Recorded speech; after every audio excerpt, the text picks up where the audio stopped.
There is a question that visits most people somewhere around this hour.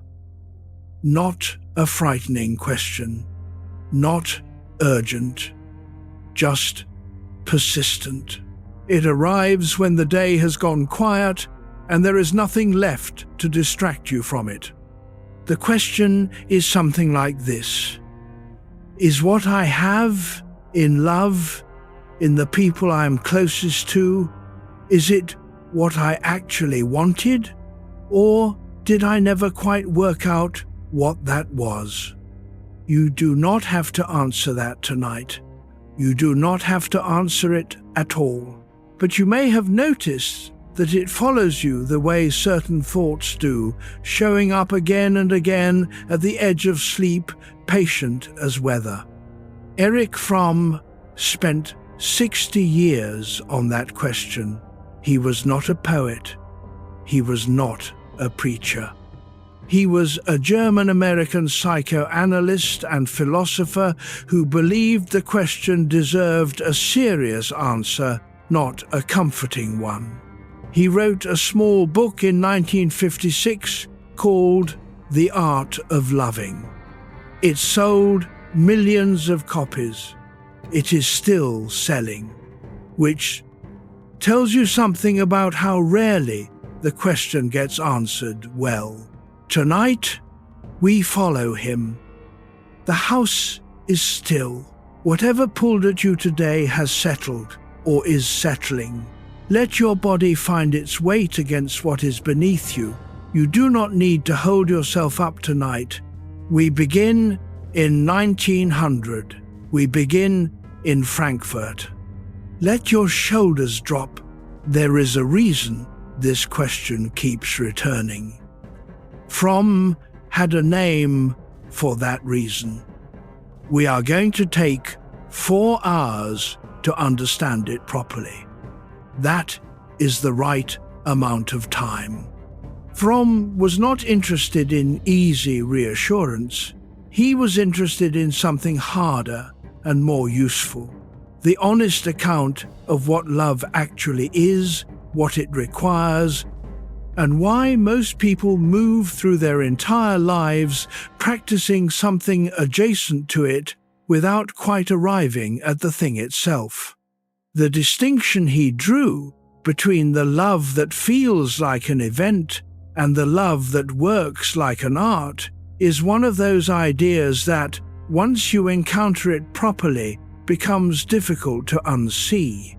It will sit with you past tonight. It may change the way you understand not only your relationships, but the version of yourself you bring to them. For now, just this. Somewhere in the middle of tonight, you may find that you have been carrying a belief about love, what it is, what it requires, what it is supposed to feel like, that you inherited before you could choose it.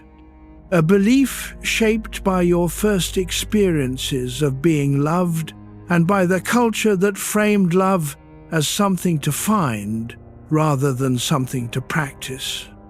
Fromm wanted, more than anything, to give people a way to put that inherited belief down and look at it honestly. Not to destroy it, not to replace it with something harder, just to look. The room does not answer. That is fine. Let your jaw soften.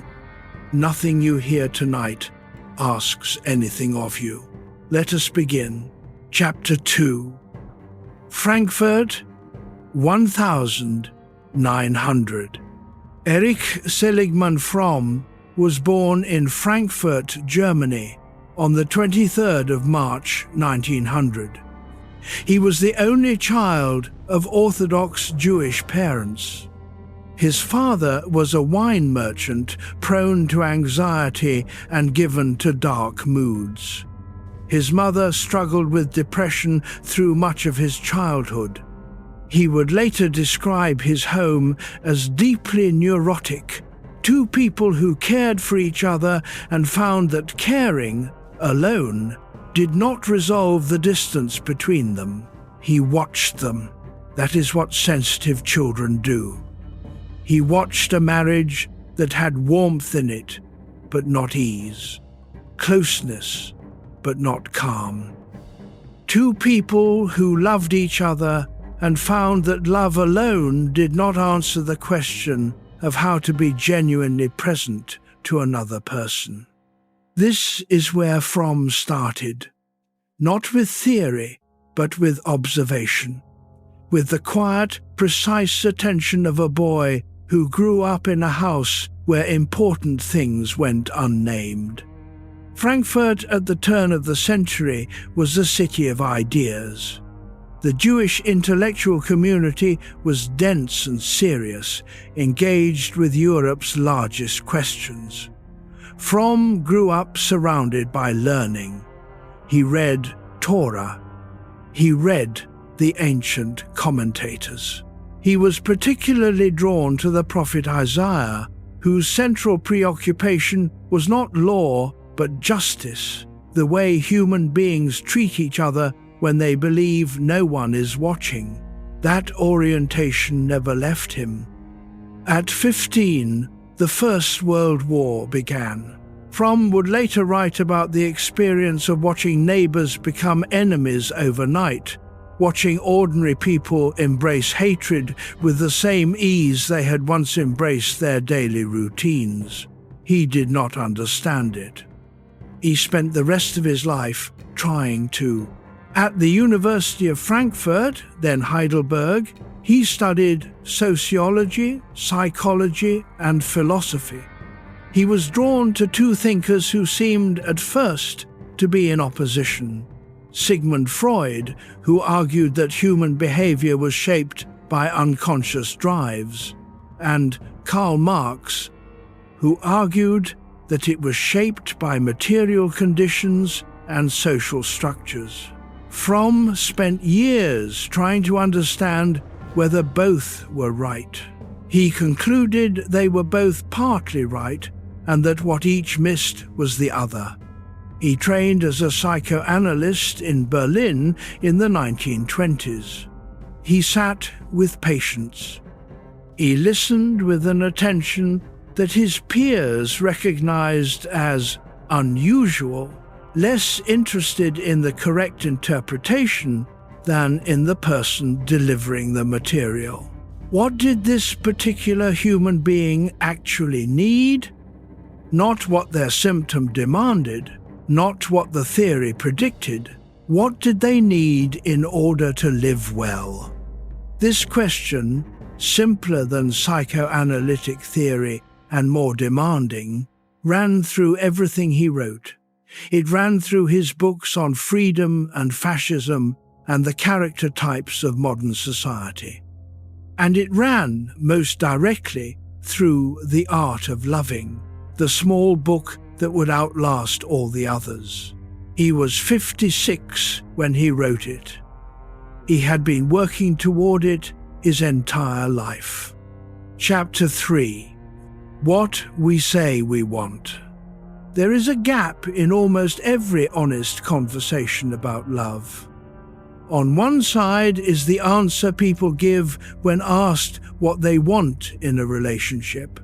On the other side is what they actually seem to reach for. The first answer is usually some combination of the following: someone who understands me, someone who is kind, someone I can trust, someone who makes me feel less alone. These are real, they are not wrong, but they are also, Fromm noticed, descriptions of what love feels like when it is working. They are not descriptions of what love is. This distinction matters more than it first appears.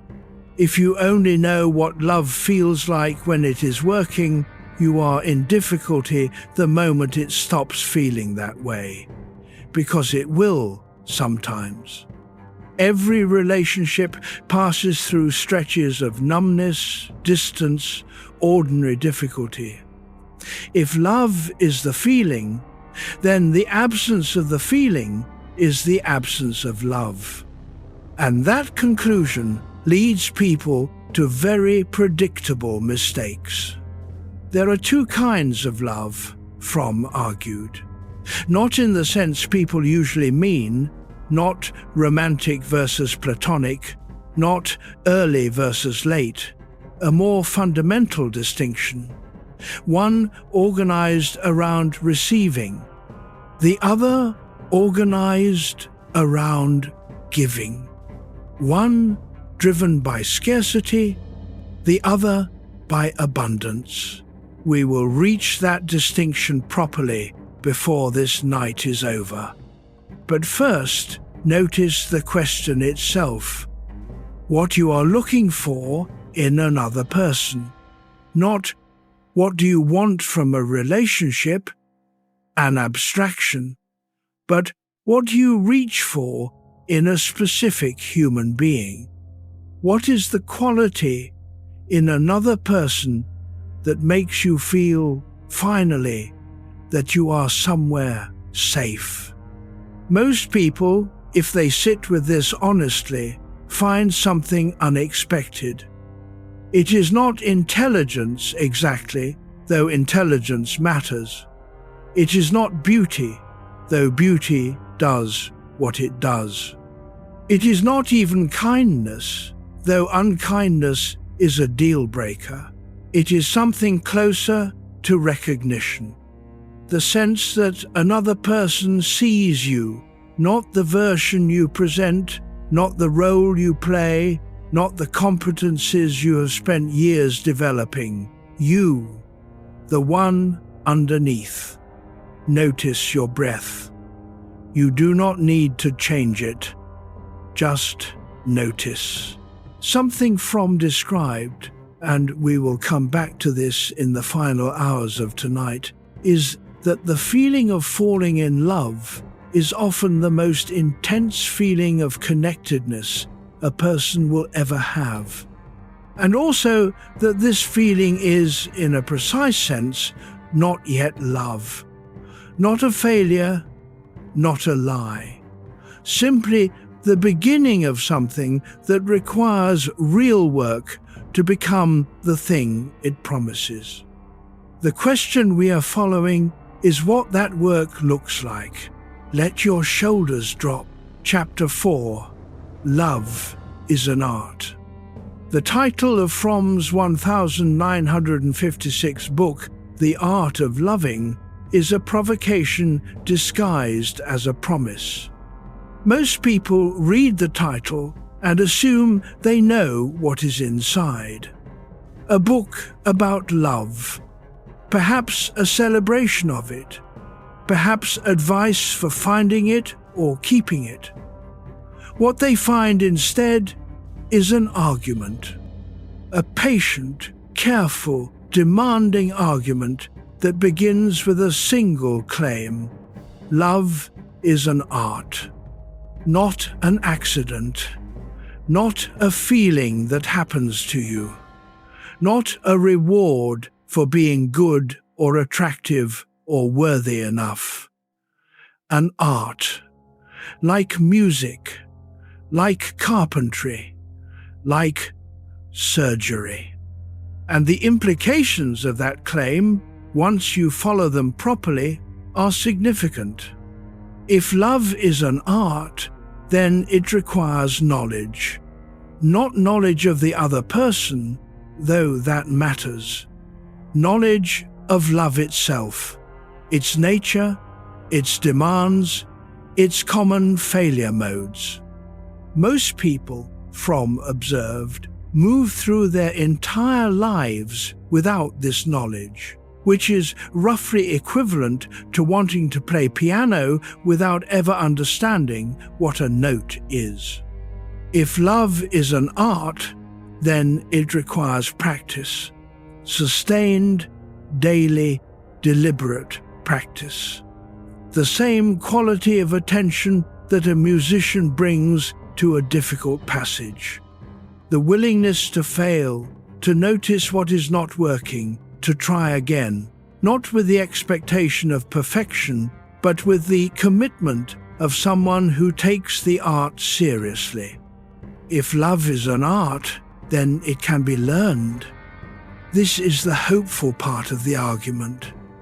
Whatever you were shown about love in childhood, however impoverished or confused or incomplete, it is not permanent.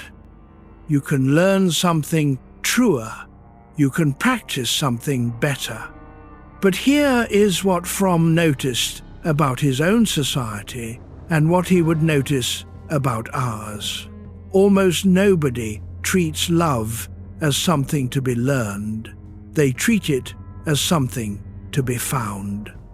The entire machinery of popular culture around love, then and now, is organized around finding the right person, finding the spark, finding the one. As if love were an object that existed independently of you somewhere in the world, and your job was to locate it. Fromm found this orientation deeply confused.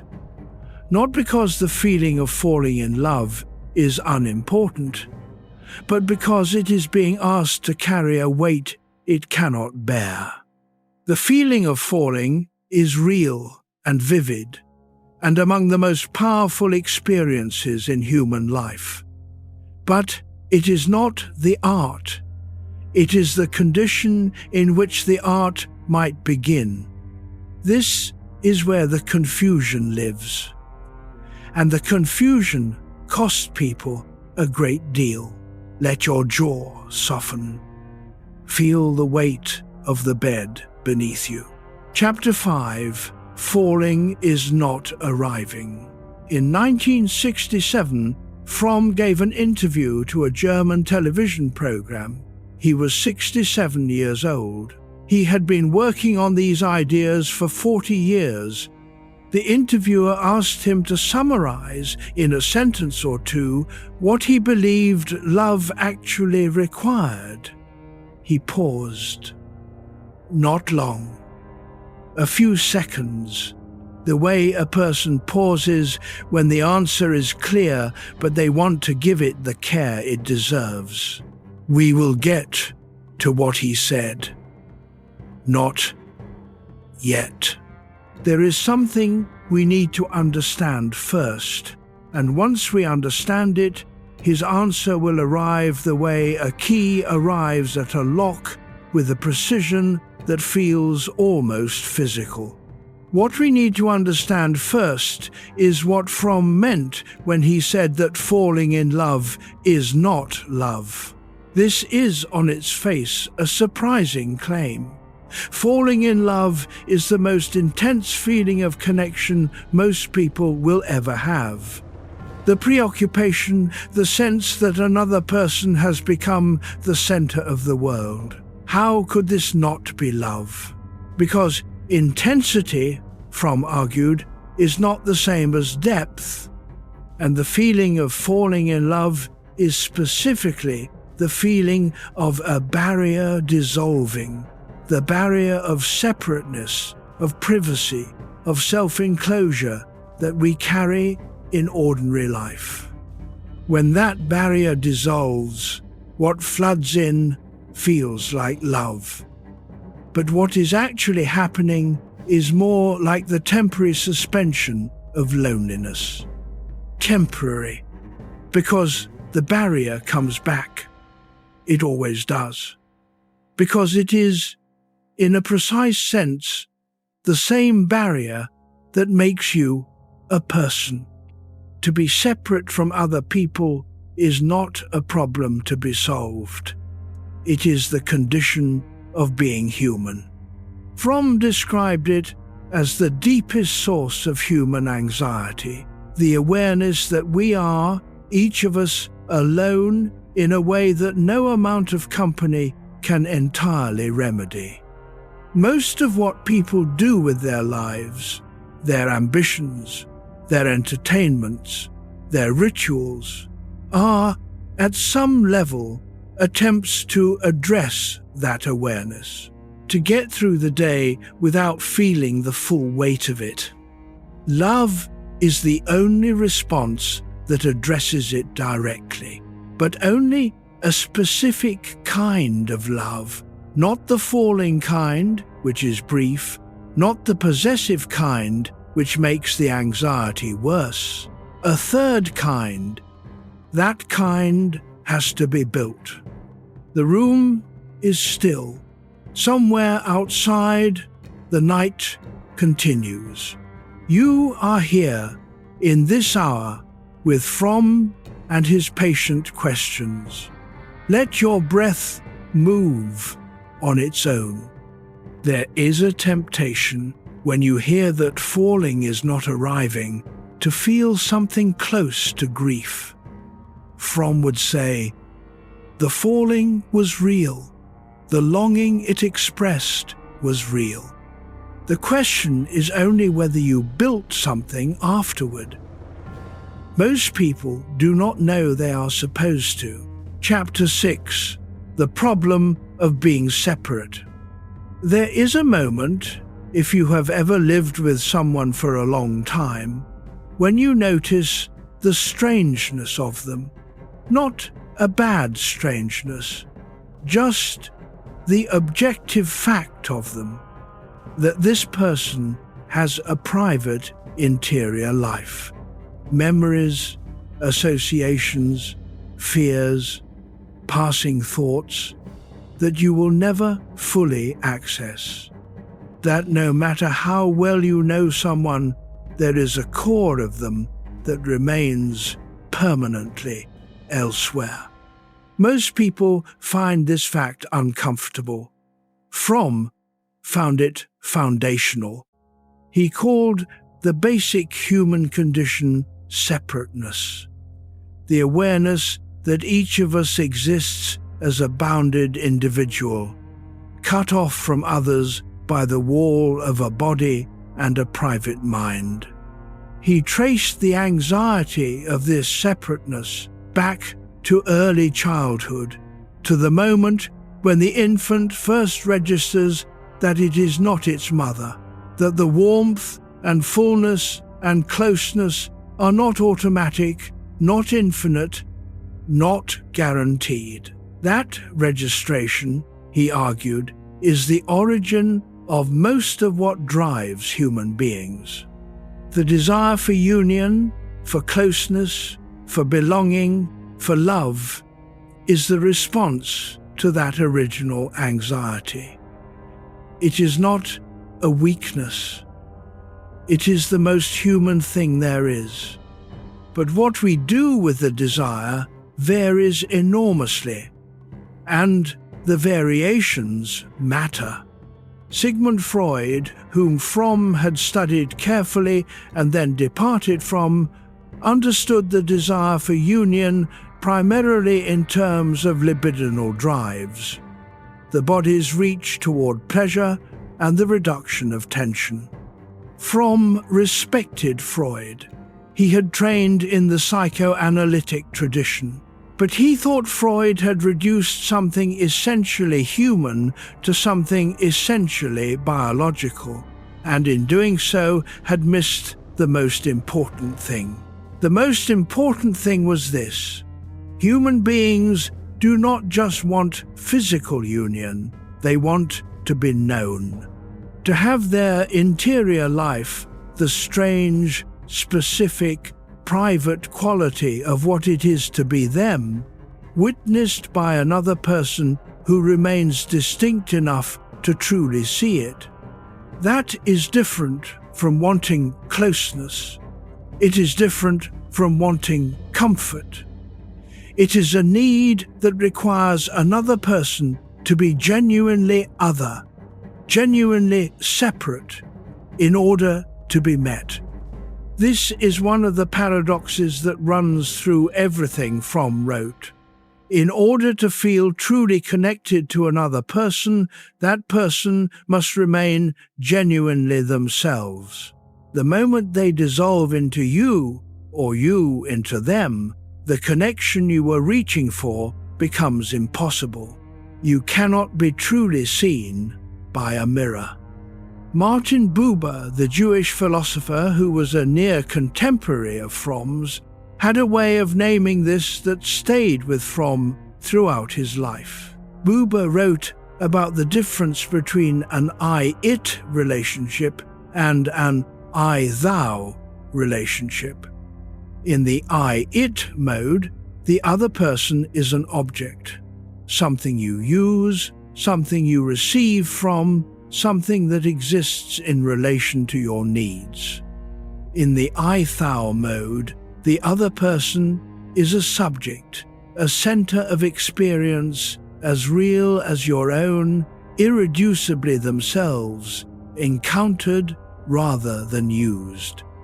Most human relationships oscillate between these two modes. The task is to move toward I-thou, as much as human limitation allows. Fromm agreed. He was working out the psychology of what that movement required. Let your shoulders drop. Let your face soften. Chapter 7. Care.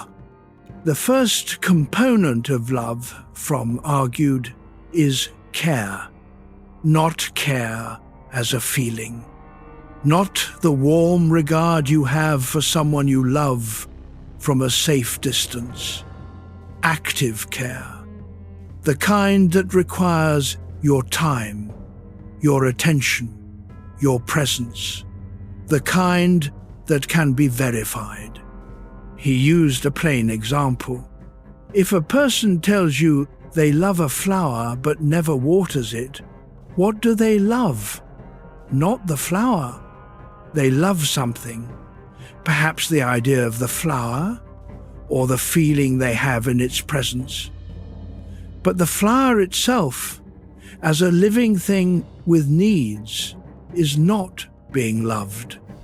Love, Fromm wrote, is demonstrated in tending what is alive.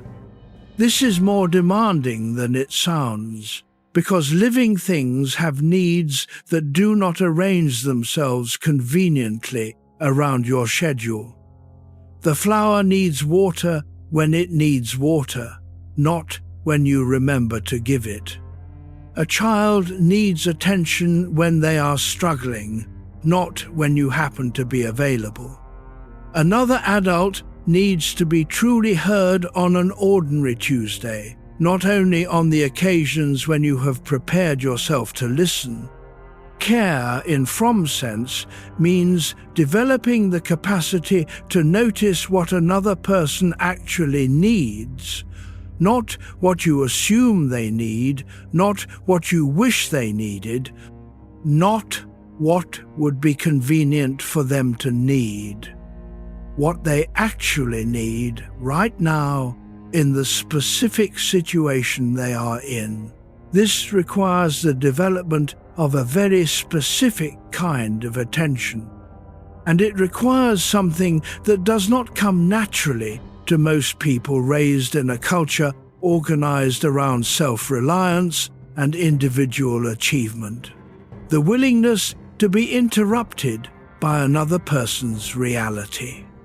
Irvin Yalom, the existential psychiatrist who spent 60 years sitting with people on what they most deeply needed, often said that the most healing thing he could offer a patient was his full presence.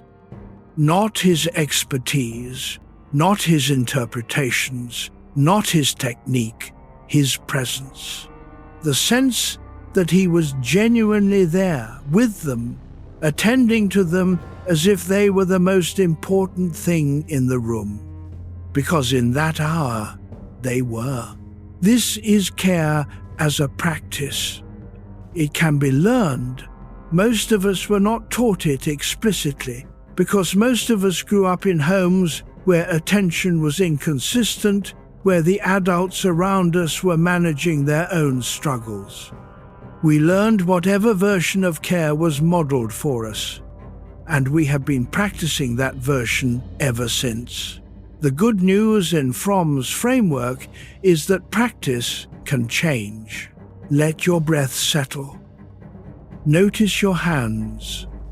Chapter 8. Responsibility. The second component is responsibility.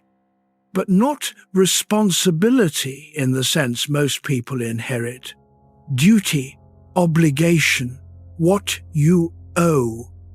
Fromm used the word etymologically, from the Latin responder, to respond.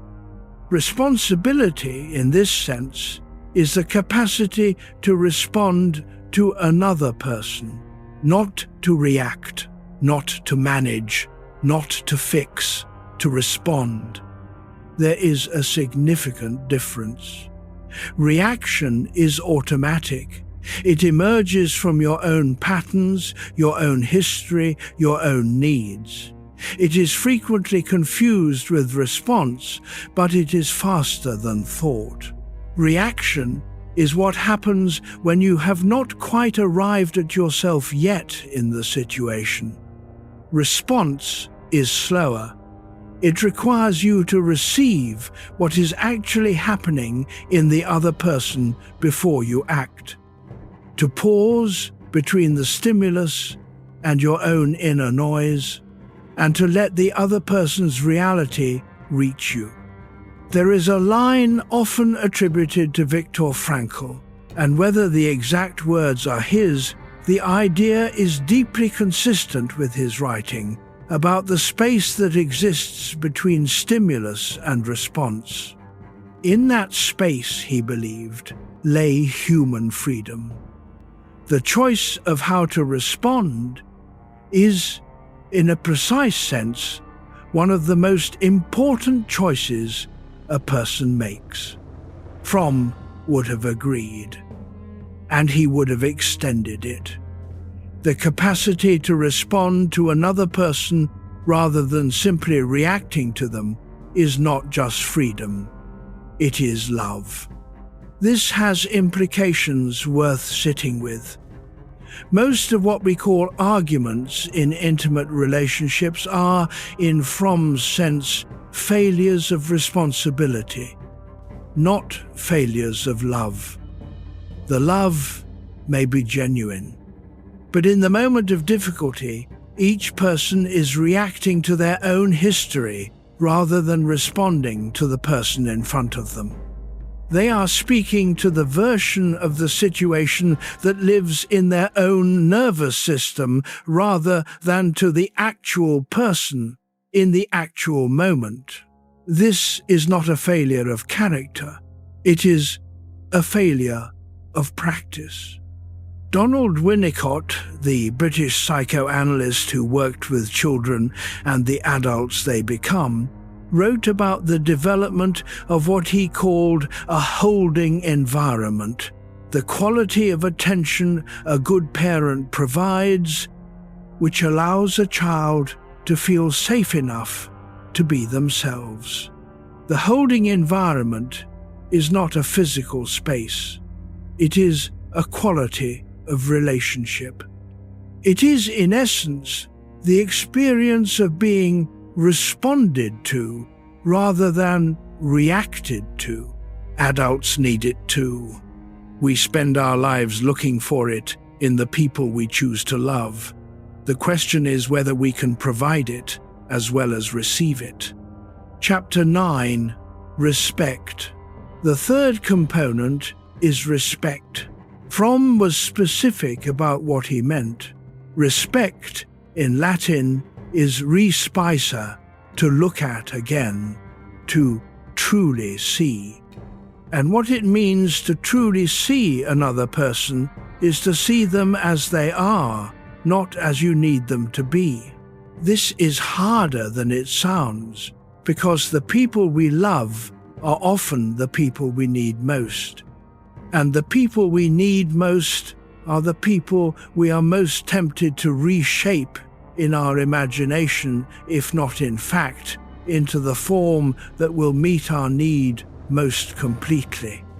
Respect, in Fromm's sense, is the discipline of allowing another person to remain themselves, not as a passive tolerance, but as an active recognition.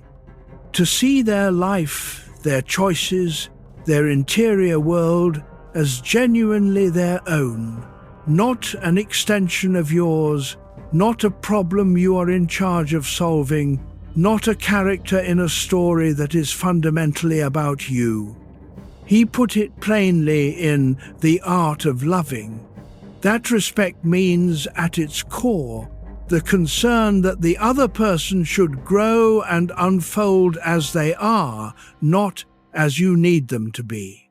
This is a clean idea. Once you have read it, it becomes difficult to unknow, because most people, if they are honest, carry something closer to its opposite, a wish, sometimes unconscious, that the people they love would grow and unfold in a specific direction, the direction of their own comfort. The room does not answer. Breathe. This is not cruelty. It is a very human response to the anxiety of separateness. If I can shape the person beside me into a form that reliably soothes my fears, then the separateness is less frightening. But what I have done is turned a person into a function. And a function, however well constructed, cannot see me back. Thich Nhat Hanh, the Vietnamese Zen monk who read Fromm and wrote about love from his own tradition, described what he called interbeing, the recognition that nothing exists independently of everything else. Real respect, in his framing, is to see the other as part of the same cloth, and yet to honor the particular fold they represent, not to smooth it out, to see it. Chapter 10, Knowledge.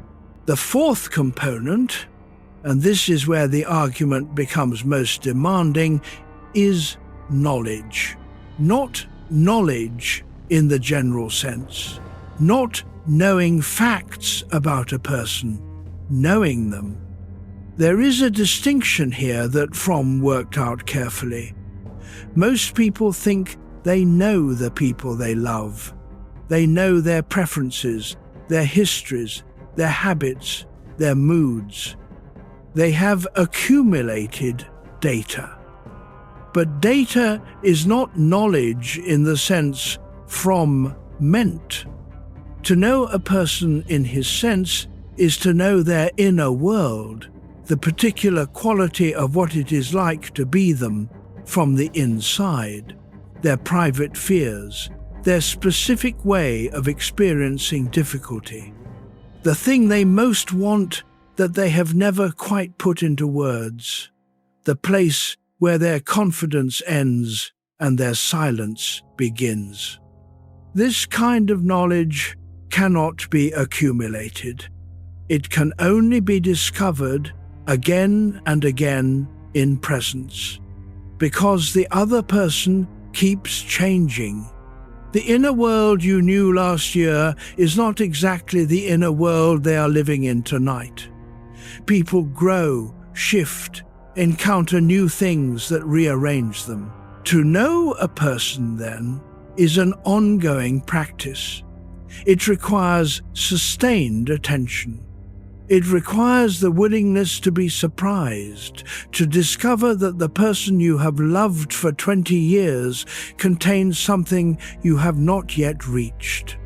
If your mind has been drifting tonight, that is fine. Come back gently. We are still here. The parts that matter will find you.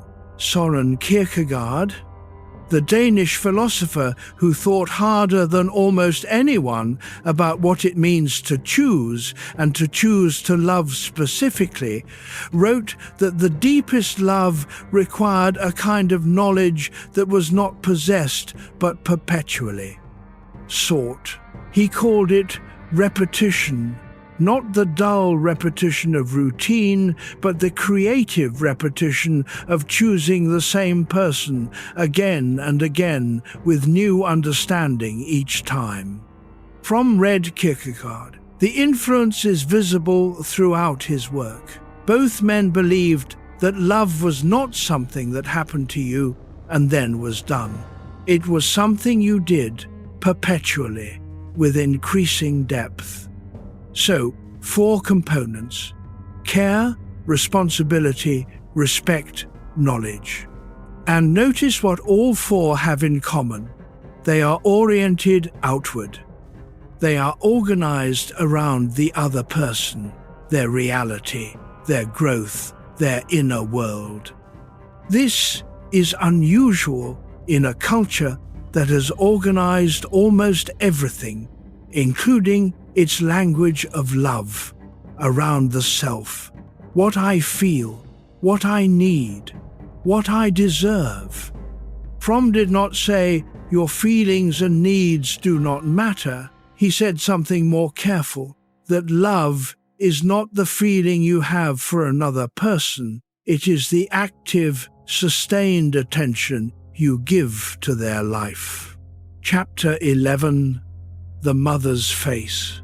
Before we go further, we need to go backward, because neither Fromm's framework nor the way you relate to the people you love appeared from nowhere. It was shaped mostly before the age of reason by the people who first held you. Fromm made a distinction between 2 kinds of love that he saw modeled in the parent-child relationship. The distinction is one of the most useful he ever offered, and it maps almost exactly onto the adult relationships people carry through their entire lives. The first kind he associated with the mother, not with women specifically, but with the unconditional quality he saw in maternal love in its ideal form. Unconditional love. Love that is not contingent on performance, on achievement, on deserving. Love that simply exists, regardless of what the child does or fails to do.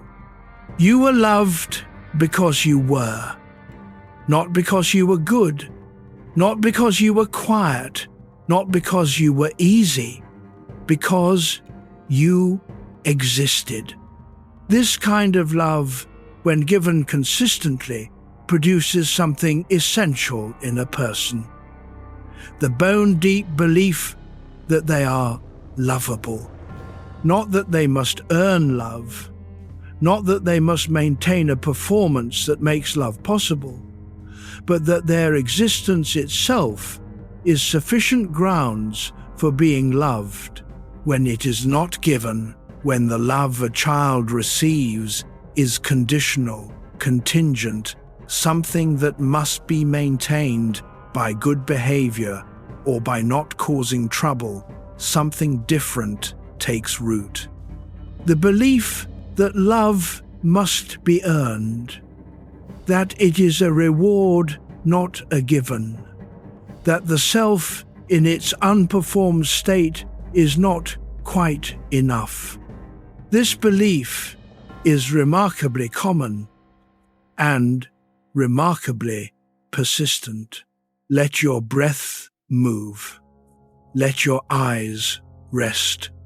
There is a mode of existence that Fromm named, one he called having, as distinct from being. We are going to reach that distinction before this night is over. For now, notice the connection. If love is something you have to earn, then you are always in danger of losing it. You are always performing. And a person who is always performing can never quite be known. What they show is always the version of themselves they believe is most lovable, not the version that actually needs to be seen. Chapter 12, The Father's Conditions. The second kind of love Fromm associated with the father, again, not men specifically, but the conditional quality he saw in the paternal relationship at its most archetypal. Love that is earned. Love given in response to achievement, to good behavior, to meeting the standard.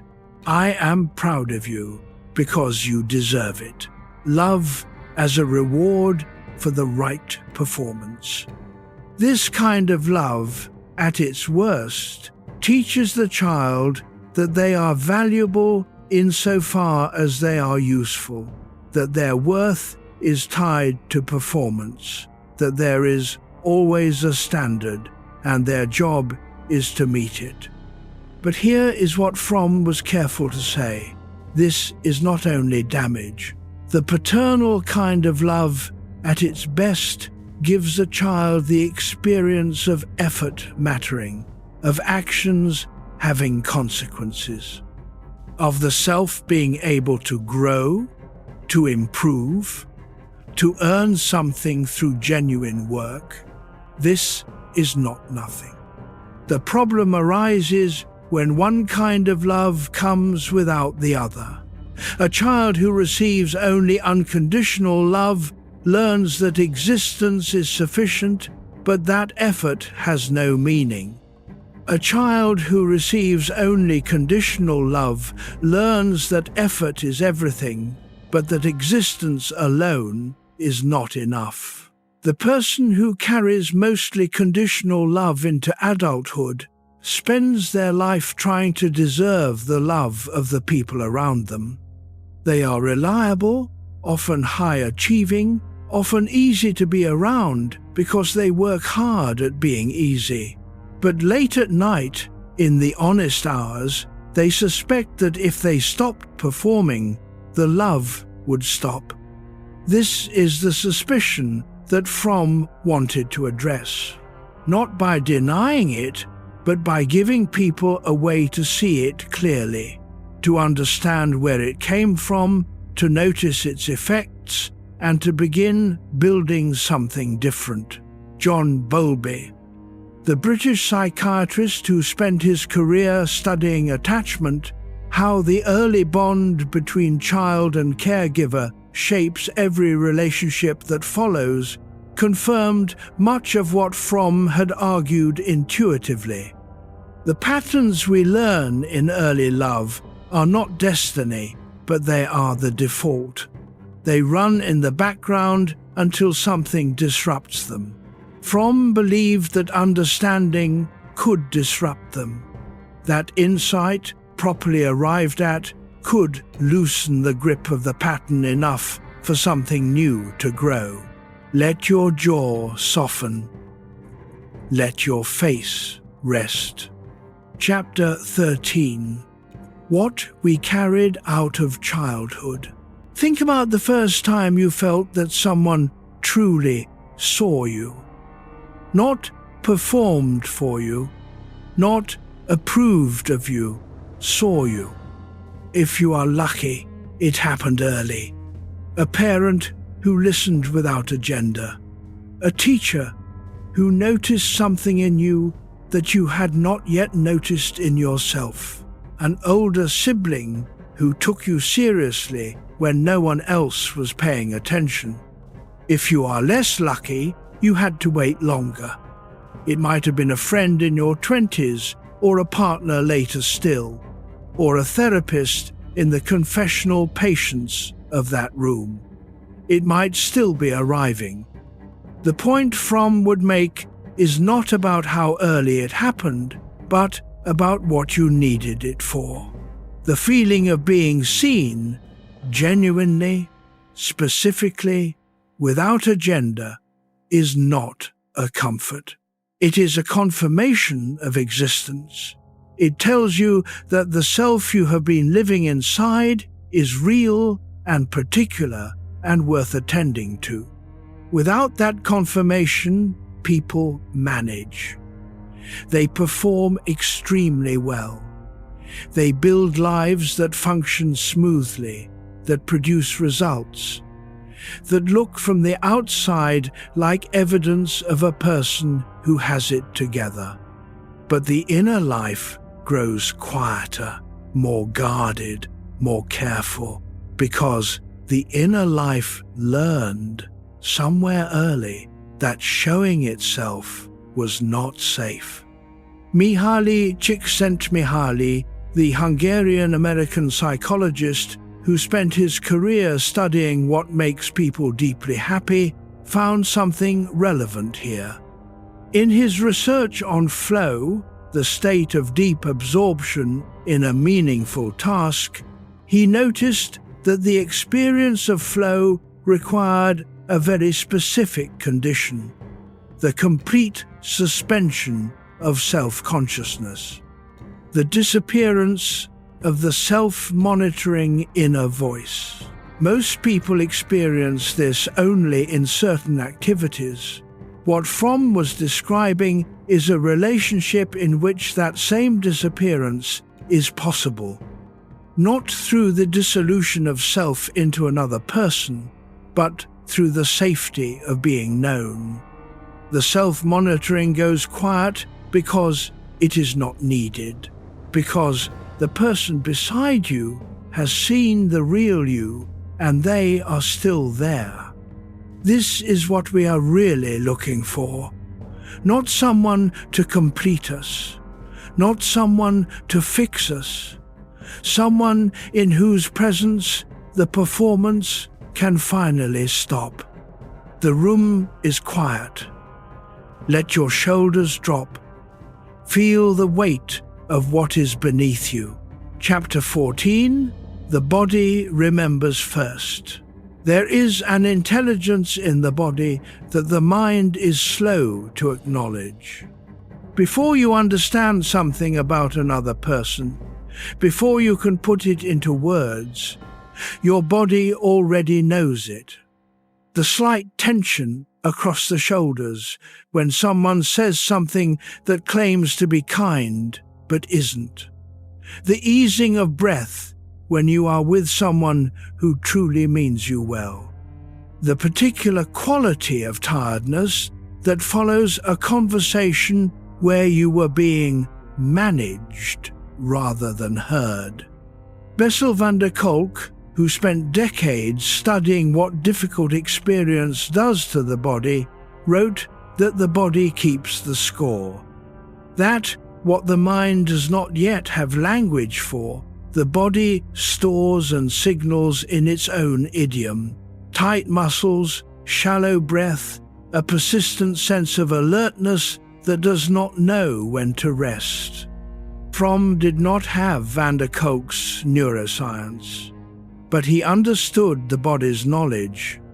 He described what happened to people who had been loved conditionally as a kind of chronic vigilance, a readiness to scan the environment for signs that the love was about to be withdrawn. The body on low alert all the time. The cost of that vigilance is enormous. It takes energy to maintain, energy not available for other things, for presence, for curiosity, for the kind of sustained attention that love actually requires. And the cruelty of it is that the vigilance rarely delivers what it promises, because what it is scanning for, signs of withdrawal, evidence of the coming disappointment, it tends to find.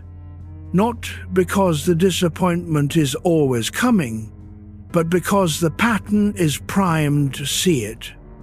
The mind that expects to be disappointed reads ambiguity as threat.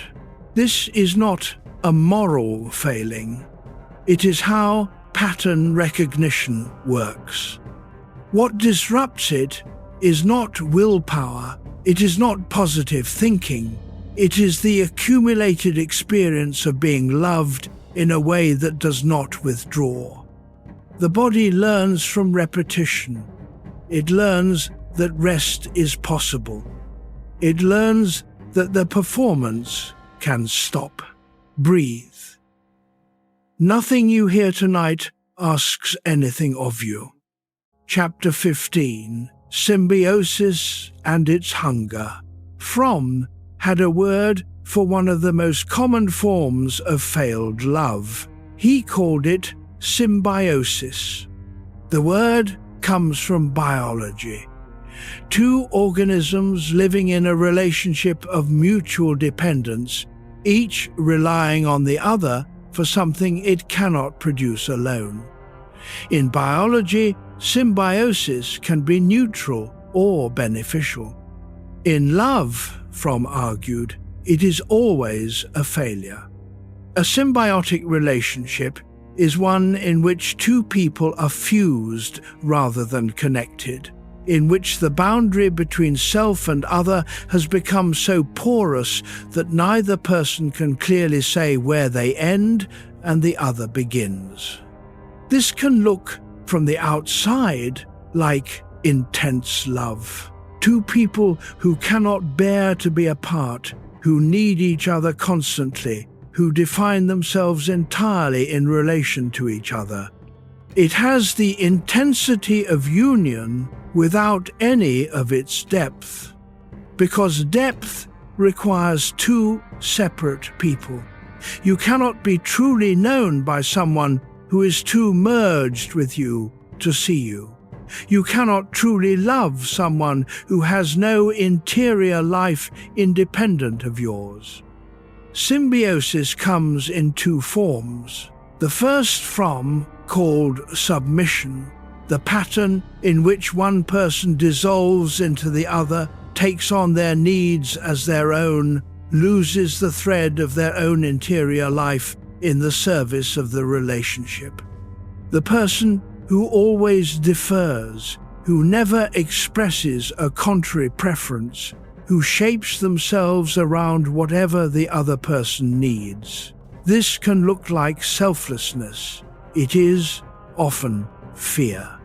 The second form is domination, the pattern in which one person draws the other into their own orbit, makes the relationship revolve around their needs, their reality, their preferences, sometimes consciously, often not.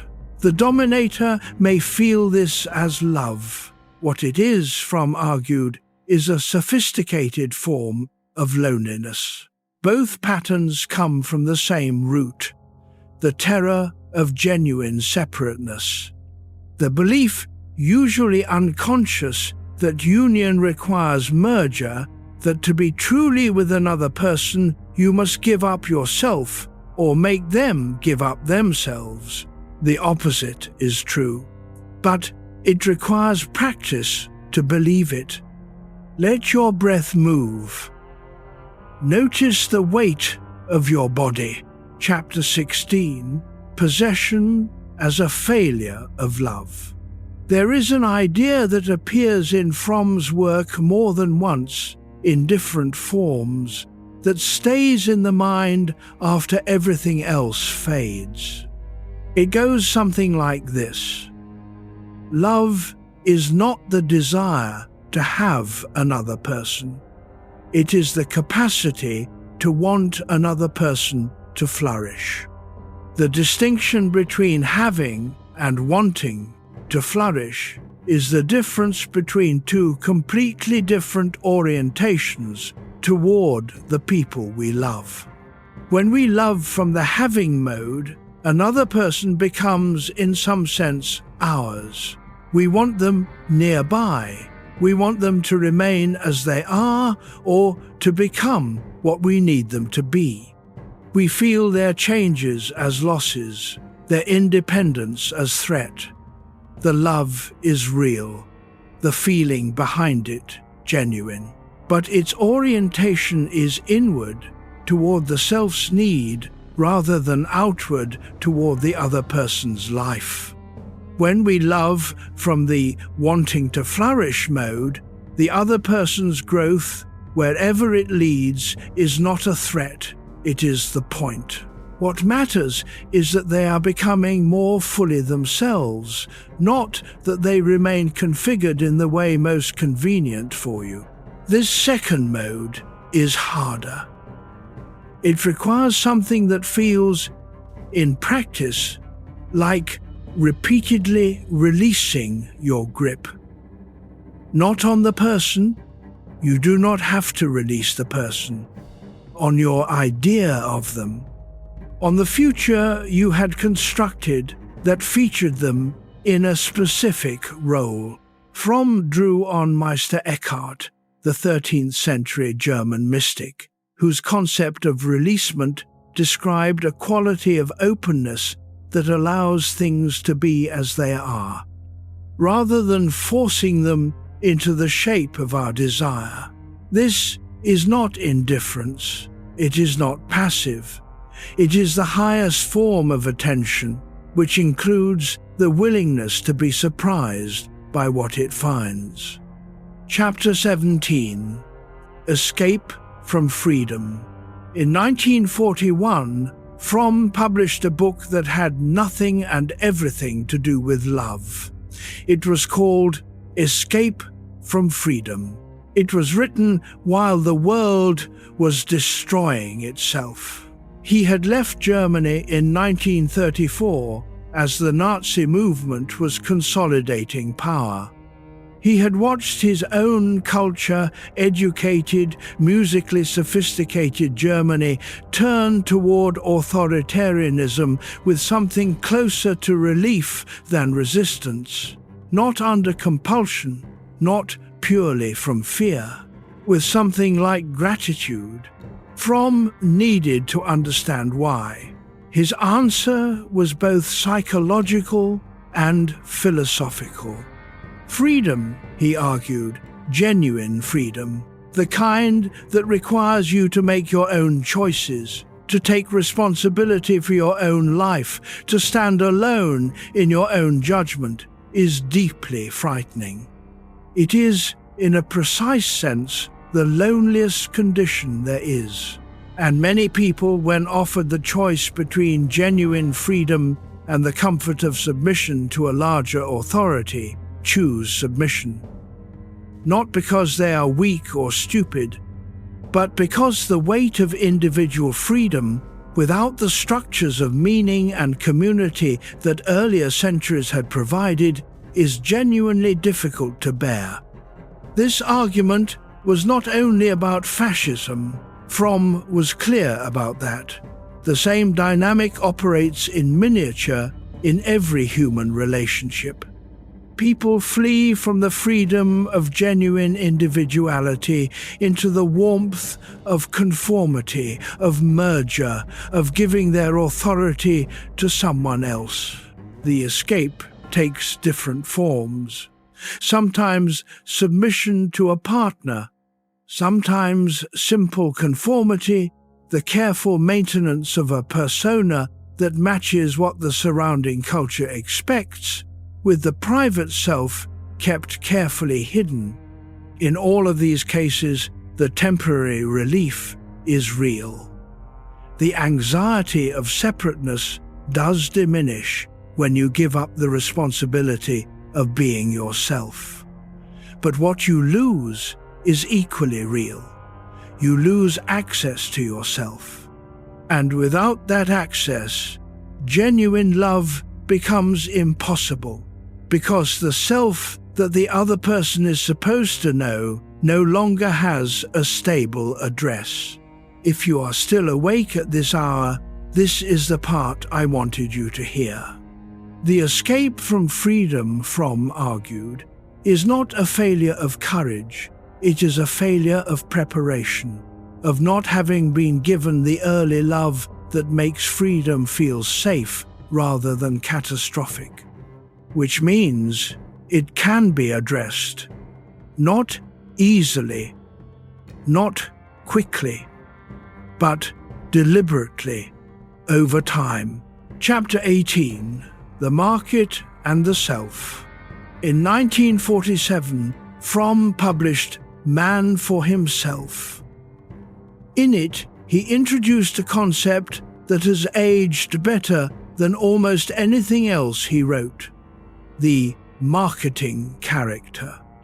The marketing character is a personality type produced by a society organized around exchange, around value determined by the market, around the constant assessment of worth in terms of what others will give for it.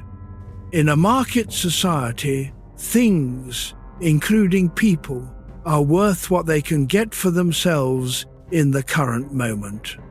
The marketing character has internalized this logic completely. They have learned to experience themselves not as a person with inherent worth, but as a commodity with a price. Their sense of self-esteem is not generated internally from their own values and choices. It is received externally from the evaluations of others. This means that the marketing character is always, at some level, performing, always presenting the version of themselves that seems most likely to be valued, always attending to signals of approval and disapproval with the precision of a merchant watching prices. Fromm wrote about this in 1947. He might as well have written it today. The implications for love are significant. If your sense of self-worth comes from external validation, then love, the attention and approval of a specific other person, becomes not a complement to your life, but its foundation. You need it in a way that distorts the relationship. The other person must constantly produce the validation you require, or the whole structure wobbles. And here is what happens then. The need, made visible, often drives away the very thing it needs.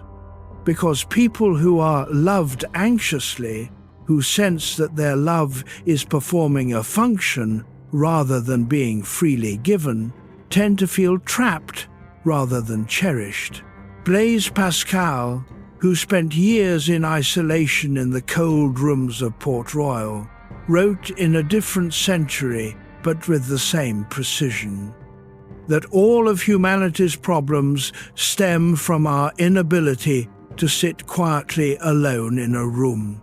He meant our inability to find our own value independent of the attention of others. Let the weight of the bed support you. Let your muscles ease. Chapter 19, New York, 1941. Frankfurt to Zurich to Geneva to Mexico City to New York. The trajectory of a mind in motion and a body following it.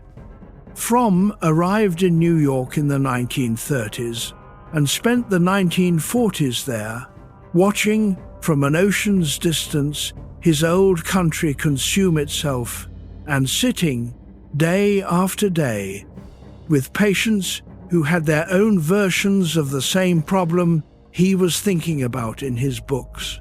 What does a person do with freedom they have not been prepared for? New York in those years was, in its own way, a city organized entirely around this question. Millions of people displaced from somewhere else, from Europe, from the rural South, from everywhere the century had disrupted, trying to make selves in a city that had no patience for hesitation. The psychoanalytic community that Fromm moved through was brilliant and contentious. He had broken publicly with the strict Freudian orthodoxy during his years in Europe. He believed Freud had underestimated the role of social and cultural forces in shaping the psyche. This put him at odds with many of his peers. But it made him useful to a generation of patients who were not primarily suffering from the dynamics Freud had theorized. They were suffering from something closer to what Fromm had diagnosed in Escape from Freedom: the difficulty of being a free individual in a society that had not given them the resources to manage that freedom. Hannah Arendt, the philosopher, was in New York at roughly the same time, working on her own account of what it meant to be a human being capable of genuine action in the world. She and Fromm were not close. But they were working on adjacent problems. Both had fled a Europe that had demonstrated horrifically what happened when people abandoned their individual moral agency to the logic of a collective. The room does not answer. Breathe. Chapter 20: Narcissism and its Loneliness. Fromm spent considerable time on narcissism, not in the clinical sense of a disorder, but in the broader sense of a character orientation in which the self is experienced as the primary, and sometimes only, reality. The narcissistic orientation is one in which the internal world is rich and vivid, and the external world, including other people, is experienced as real only insofar as it relates to the self. Other people have wants and fears and inner lives, but these do not register with the same weight as one's own. He was careful to distinguish this from selfishness, which he thought was actually something different. Selfishness compulsively prioritizes one's own interests over others, but it still involves recognizing that others have interests. Narcissism, at its extreme, barely registers the other's existence as a genuine phenomenon. The consequence, and Fromm saw it in patients, saw it in culture, suspected it in himself on harder days, is a particular aching kind of loneliness. Because if other people are not quite real to you, then no one can quite reach you. You are surrounded by people who are, in a sense, functions of your own mind, and you are completely alone. The cure, and Fromm believed there was one, was not humility in the conventional sense. It was the development of genuine interest in the other person. Real curiosity. The kind that finds the specific, strange, irreducible quality of another person fascinating rather than merely useful. He thought this could be cultivated. Like the other components of love, not felt into existence, but practiced into existence. Chapter 21: The Misunderstood Art of Loving Oneself. Fromm had a position on self-love that confused many people when they first encountered it. He thought it was not only compatible with loving others, but necessary for it. The prevailing assumption then and now is that self-love and other love are in competition, that the more you love yourself, the less you have available for others. That genuine love for others requires a kind of self-abnegation, a putting of yourself aside. Fromm thought this was exactly backward. His argument was simple. The capacity to love is a capacity. It is not a zero-sum resource. When you practice genuine care, responsibility, respect, and knowledge toward yourself, when you tend your own inner life with the same honesty you bring to your attention to others, you do not deplete your capacity for love, you develop it.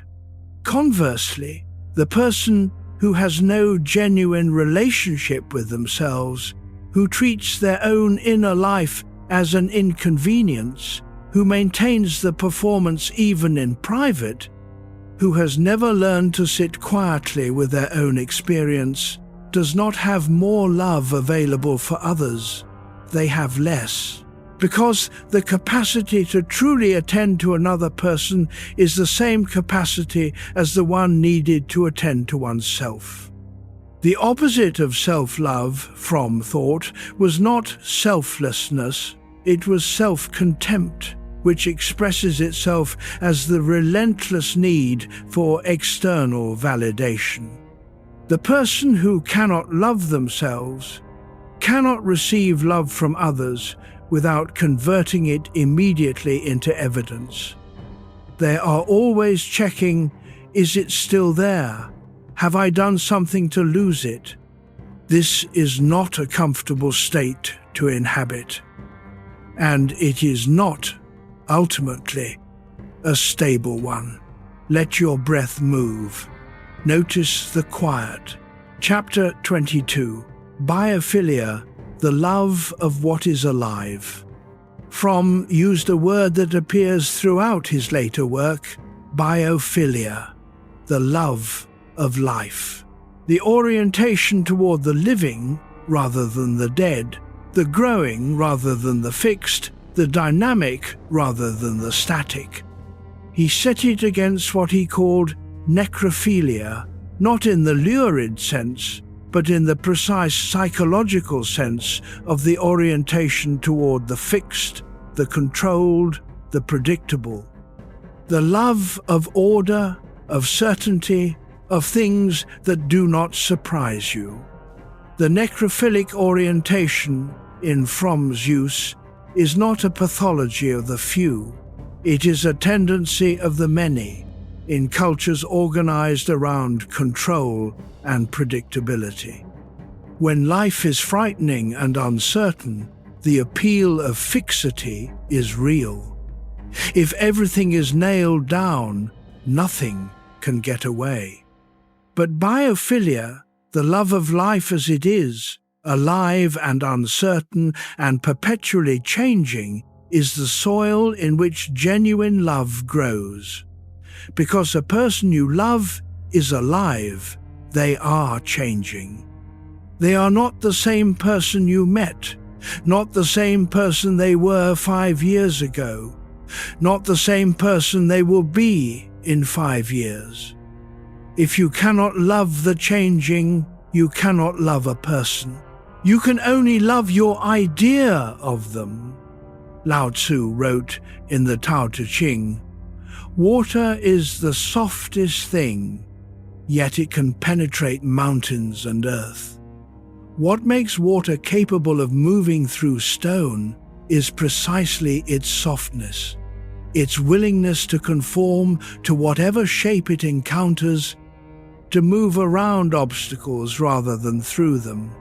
Biophilia is something like that quality applied to human relationship. The willingness to be shaped by the reality of another person, rather than insisting that they be shaped by yours. Chapter 23. The productive character. Alongside the marketing character, Fromm described what he called the productive character, his name for the psychological orientation that made mature love possible. The productive character is not productive in the economic sense. The word comes from the Latin producere, to bring forth. The productive character is one capable of bringing forth what is genuinely inside them, their capacities, their love, their creativity, as opposed to simply responding to external demands or performing for external approval. In the productive character, love is an activity, something that happens as the result of attention and practice, something that is exercised, developed, brought to its object with full effort. Fromm saw the confusion between active and passive as fundamental to most people's difficulties with love. We are raised in a culture that celebrates falling in love, being in love, finding love, all passive constructions. Love as something that happens to you, like weather. The productive character experiences love as something they do, something they exercise, develop, practice. The feeling matters. Fromm never dismissed the feeling.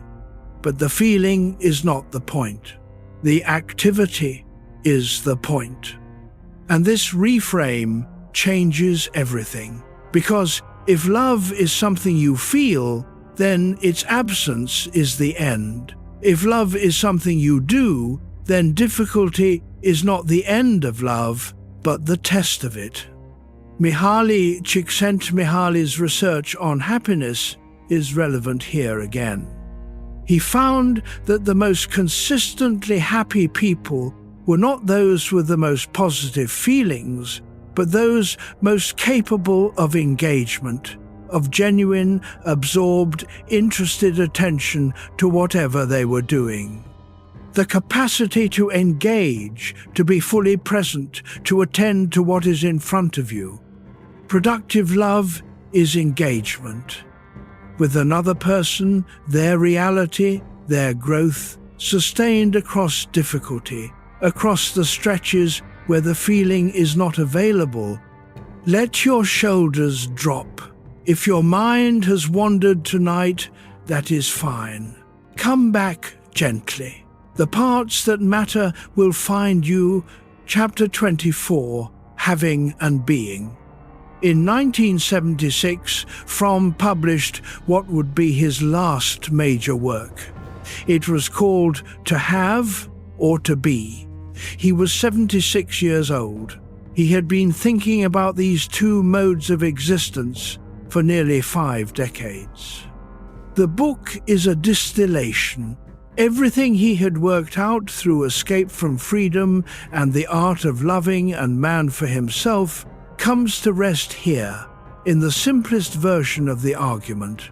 There are two modes in which a human being can relate to the world. The having mode, in which things, people, experiences, and even thoughts are treated as possessions to be accumulated, secured, controlled, and maintained. The being mode, in which life is a process, people are alive and changing, and the self is not a fixed thing to be defended, but an unfolding thing to be lived.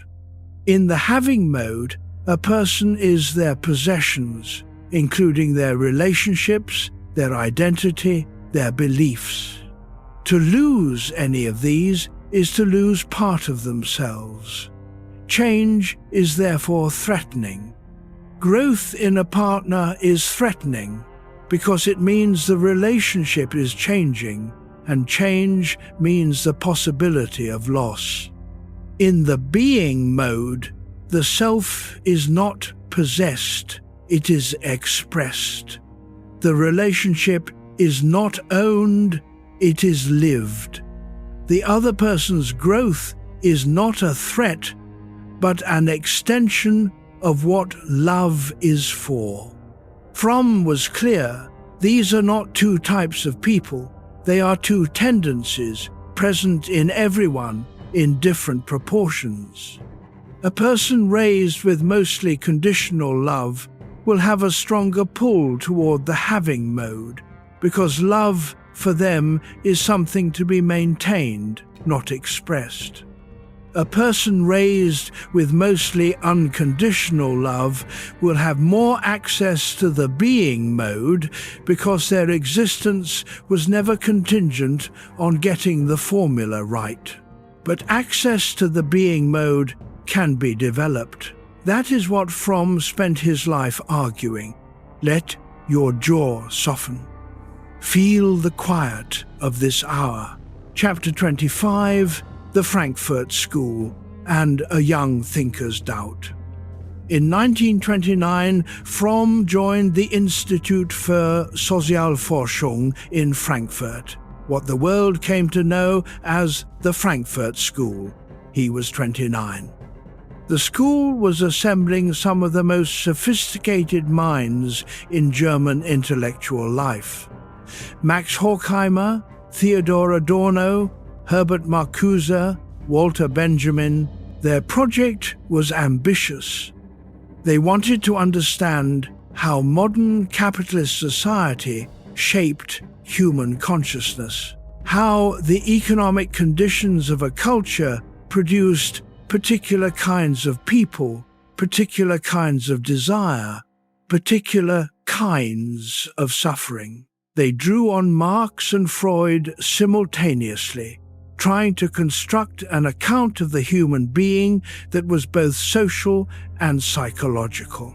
Fromm was their psychologist. He conducted the first empirical study of the German working class, exploring the psychological attitudes beneath the surface of political allegiance. He was trying to understand, years before it became undeniable, why a working class that Marxist theory predicted would be revolutionary was instead susceptible to fascism. His answer, that the authoritarian character, shaped by fear of freedom and the need for submission, was not a function of class but of psychology, put him at odds with the more orthodox members of the group. He and Adorno in particular were never compatible. They had different views of Freud, different views of what psychology could explain, different styles of argument. But what Fromm developed in those years of argument was something invaluable: the practice of not letting a theory of the social replace an account of the individual, of insisting that no analysis was complete without understanding the specific, concrete human psychology that gave it legs. This is what his work on love inherited: the insistence that love, in its failures and possibilities, could not be understood without understanding the society that shaped it, and could not be improved without attending to the individual mind that lived inside that society. Chapter 26. What Buddhist thought gave to a psychoanalyst. In the 1950s, Fromm met D.T. Suzuki, the Japanese philosopher who had done more than anyone to introduce Zen Buddhism to the Western world. They became friends. They collaborated on a book. The encounter changed how Fromm thought about the being mode. What Fromm found in Zen was a tradition that had been working on the being mode for centuries. Not the passive detachment that Western audiences often mistake it for, but a very specific quality of presence. The capacity to be fully with what is happening, without the overlay of past or future, without the compulsion to make it mean something, without the need to secure or possess it. This is exactly the quality that mature love requires. The instruction to be here now is not a platitude. It is a description of what is required to truly attend to another person. You cannot be fully present with someone while simultaneously managing your fear that they might leave. You cannot truly hear someone while rehearsing what you are going to say next. You cannot truly love someone you are trying to hold in place. Thich Nhat Hanh, who carried the same tradition into the 20th century with extraordinary gentleness, wrote about love as presence, that the most precious gift we can offer anyone is our attention. Not our approval, not our security, our attention. From psychoanalytic background and his encounter with Buddhist thought produced, in the latter half of his career, a way of thinking about love that went beyond the Western tradition's usual terms. Love was not a feeling. It was not a possession. It was an act of concentrated presence, practiced daily, deepened over time. The room is still. Notice your breath. Chapter 27. The Quiet Room. You do not have to understand everything you have heard tonight. That is not the point. There is a quality that very long nights have when the mind has been held gently by ideas rather than stimulated by them. A loosening. the thoughts that have been circling become quieter. Not because they have been answered, but because they have been heard. Let your shoulders drop. Feel the weight of your body where it rests. Let your jaw soften. Fromm believed that most people carried, very quietly, a question they never quite asked out loud. A question about whether what they were giving in love was what love actually is.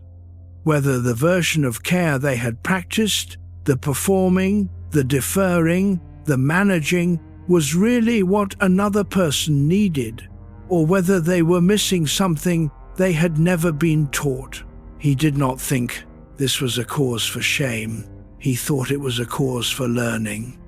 The quiet room is where learning happens, in the end. Not the classroom, not the lecture hall, not even the conversation room.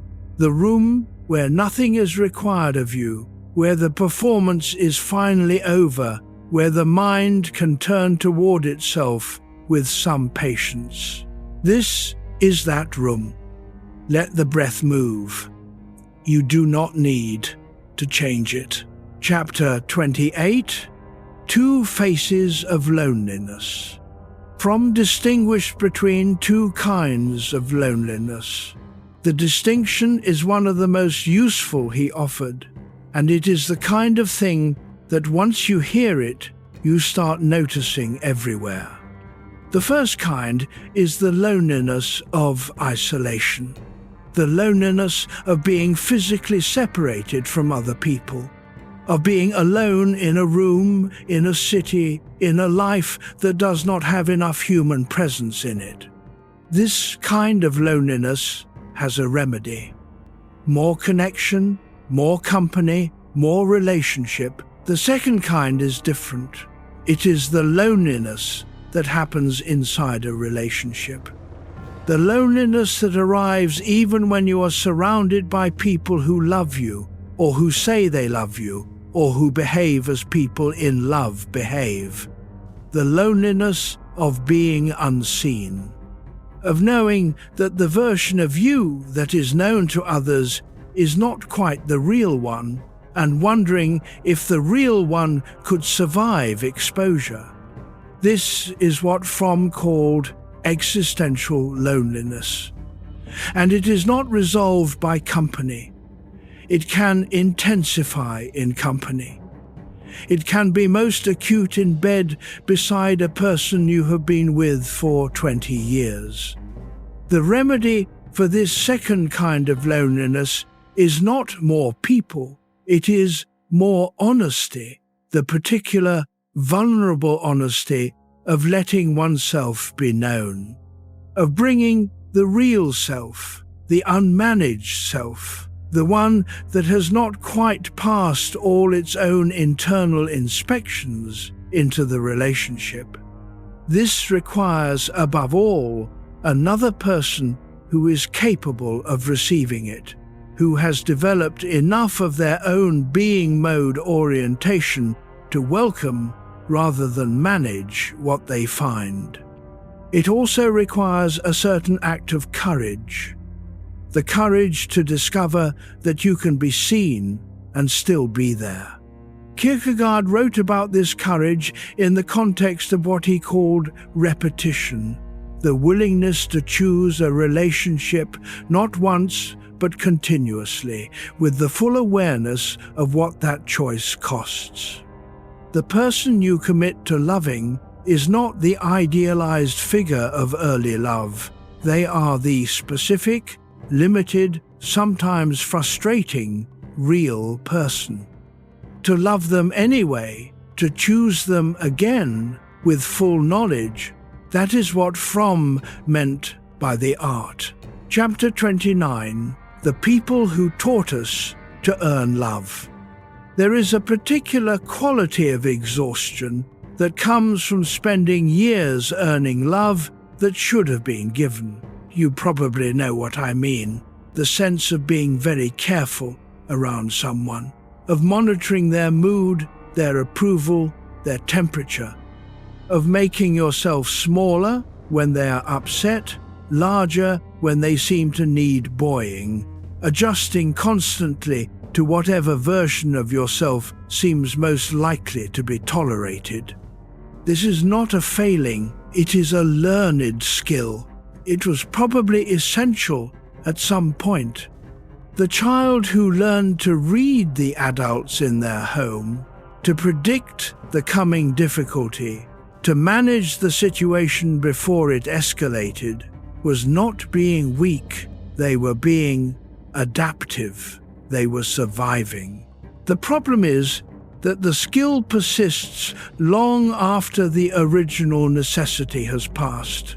The adult who learned to earn love as a child continues earning it in every relationship. The monitoring never quite turns off.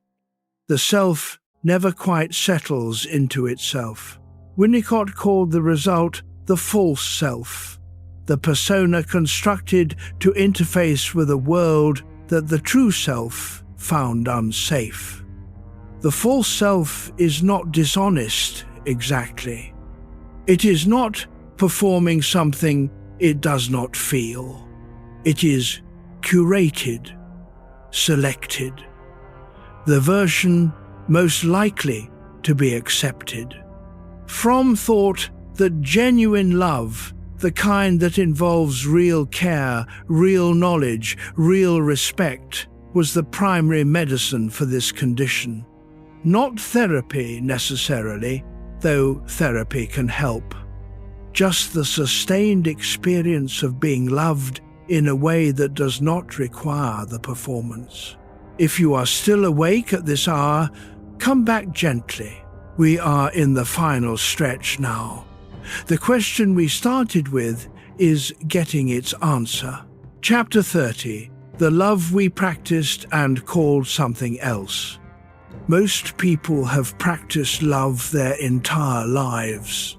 The version they practiced, however, is often not quite the thing Fromm was describing. The version most people practice is something closer to attachment, the drawing of another person toward you, the maintenance of their presence, the management of the relationship in such a way that the anxiety of separateness stays at a manageable level.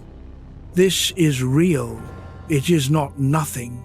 Bowlby's research on attachment showed that the drive toward proximity, toward keeping the people we need close to us, is one of the deepest drives in the human psyche. It developed over millions of years. It is not a mistake. It is wisdom, written in the body. But attachment is not love. It can coexist with love, and often does, but it is not the same thing. Attachment is organized around the self's need. Love, in Fromm's sense, is organized around the other person's flourishing. The practical difference shows up in the difficult moments. When a person you are attached to grows in a direction that takes them slightly away from you, when they develop new interests, new ambitions that are their own and not shared, what do you feel? If what you feel is primarily anxiety, or the compulsion to draw them back toward their previous configuration, you are operating in the attachment mode. There is nothing shameful about this. It is the default for most people raised in the conditions most people are raised in. If what you feel is primarily joy, a satisfaction in their expansion, a pleasure in watching them become more of themselves, you are closer to what Fromm meant by love.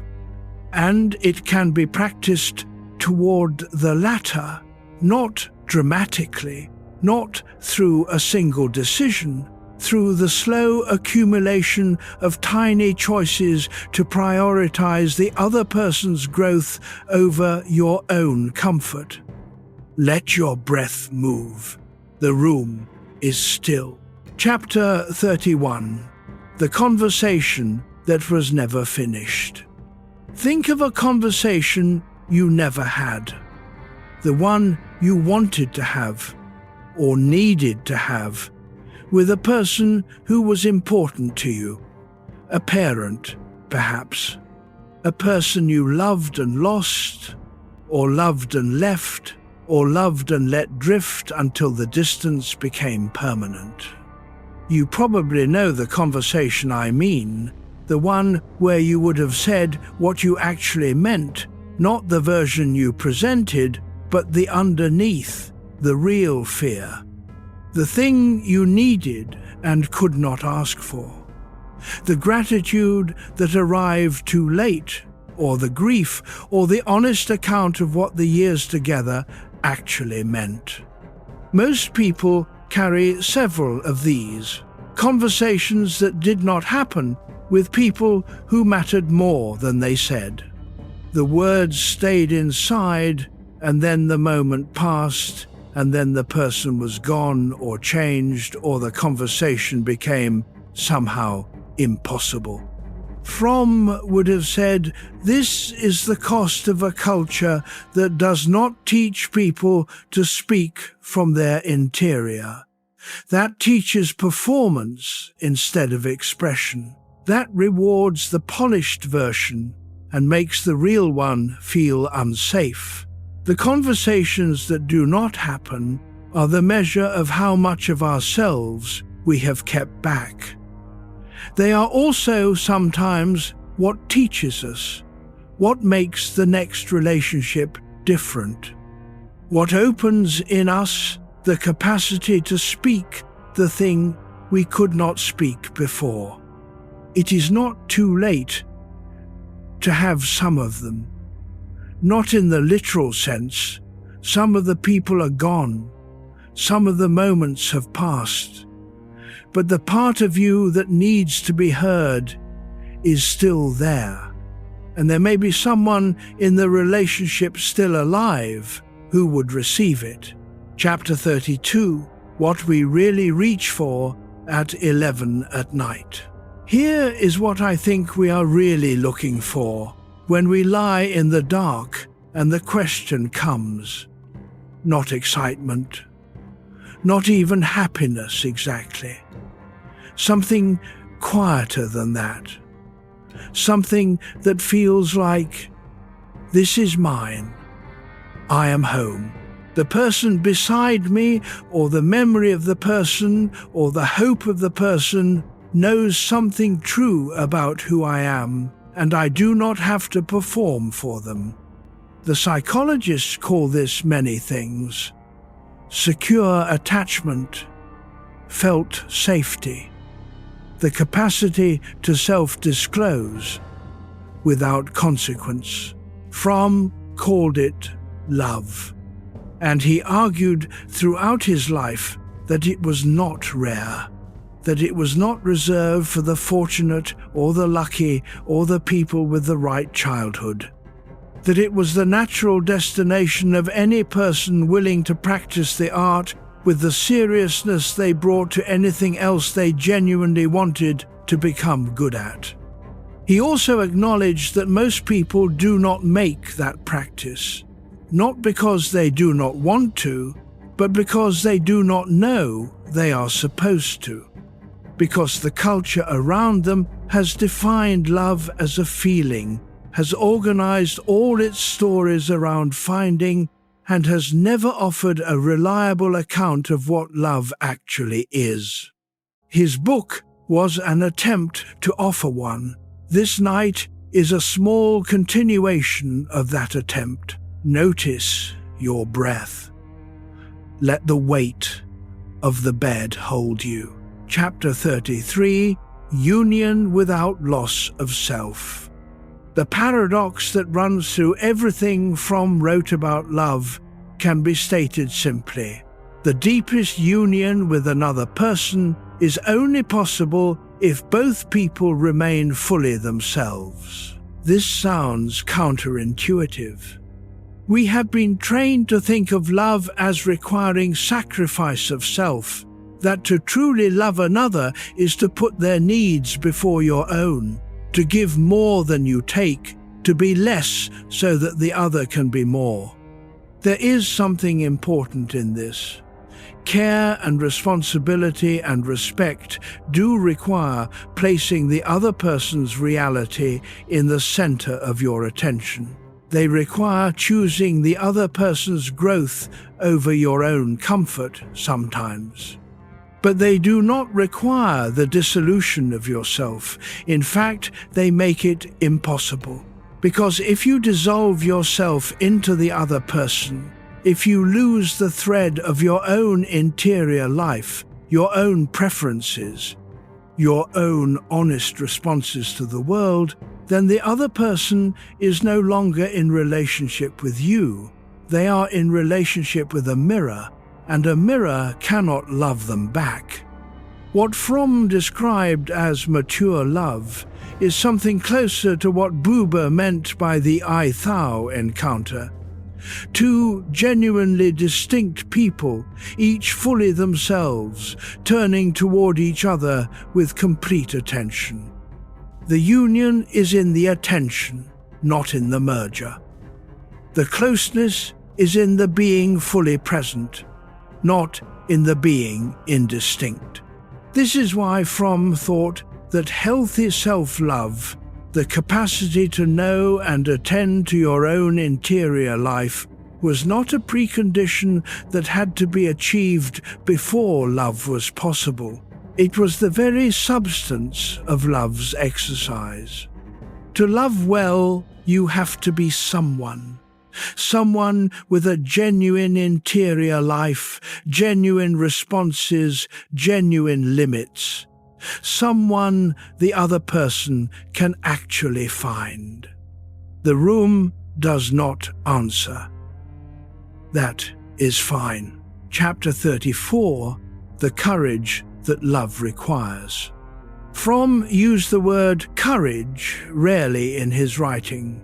He was not a writer who reached for dramatic vocabulary, but when he did use it, he meant something specific. The courage that love requires is not the courage of grand gestures, not the courage of sacrifice or heroism. It is a quieter kind. It is the courage to be known, not to present yourself, not to manage the impression you make, to bring your actual self, the one that has not passed all its own inspections, the one that sometimes needs more than it can give, the one that carries its history in the way it holds its shoulders into the presence of another person, without guarantee of how they will receive it. This is frightening for most people, because most people learned somewhere early that the real self needed to be managed, that what was acceptable was a curated version, that the underneath was too much or not enough, or both. The courage to be known is the courage to discover whether that early learning was accurate, whether in this relationship with this person at this point in your life it is actually possible to show up without the armor. Viktor Frankl, who spent years in the camps and came out with something very like this as his central teaching, wrote that love is the only way to grasp another human being in the innermost core of their personality, not their surface, their core. And to be grasped in your core is to be seen fully by someone who chooses to remain. This is what the courage to be known makes possible. Not the courage to impress, the courage to be present as you actually are, and to stay for what you find when the other person does the same. Chapter 35, What Mature Love Looks Like in a Quiet Room. Mature love, in Fromm's description, does not look like what popular culture shows. It is not intense in the moment-by-moment sense. It is steady, It has a temperature closer to a fire that has been banked for the night than to one freshly lit. It is not spectacular, it is reliable. It looks like a Tuesday evening when neither person is at their best, and the care is still present, not performed, not effortful in the self-conscious way, just the continuing orientation toward the other person's reality. It looks like noticing, without making an event of it, noticing that the other person is tired or preoccupied or more fragile than they are saying, and not needing to fix it, not rushing toward resolution, just being there, in the same room, with the awareness of what is happening. It looks like a conversation that begins in an ordinary way and ends somewhere neither person expected, because both people were genuinely paying attention, not to what they were supposed to be saying, but to what was actually happening between them. Mature love is not a feeling you fall into and then maintain. It is a practice you show up to, on the easy days and the hard ones, on the days when the practice feels natural, and on the days when it requires everything you have learned, and it grows. That is what Fromm most wanted people to understand. It grows in the direction you practice it. The love that was possible at the beginning of a relationship is not the ceiling, it is the floor. Chapter 36, Active Love. We are getting to the first distinction I mentioned at the beginning of this night, the two kinds of love. We are ready for it now. Active love versus passive love. Not Fromm's exact language in every context. He used different terms in different places, but it captures the distinction he was after throughout his life.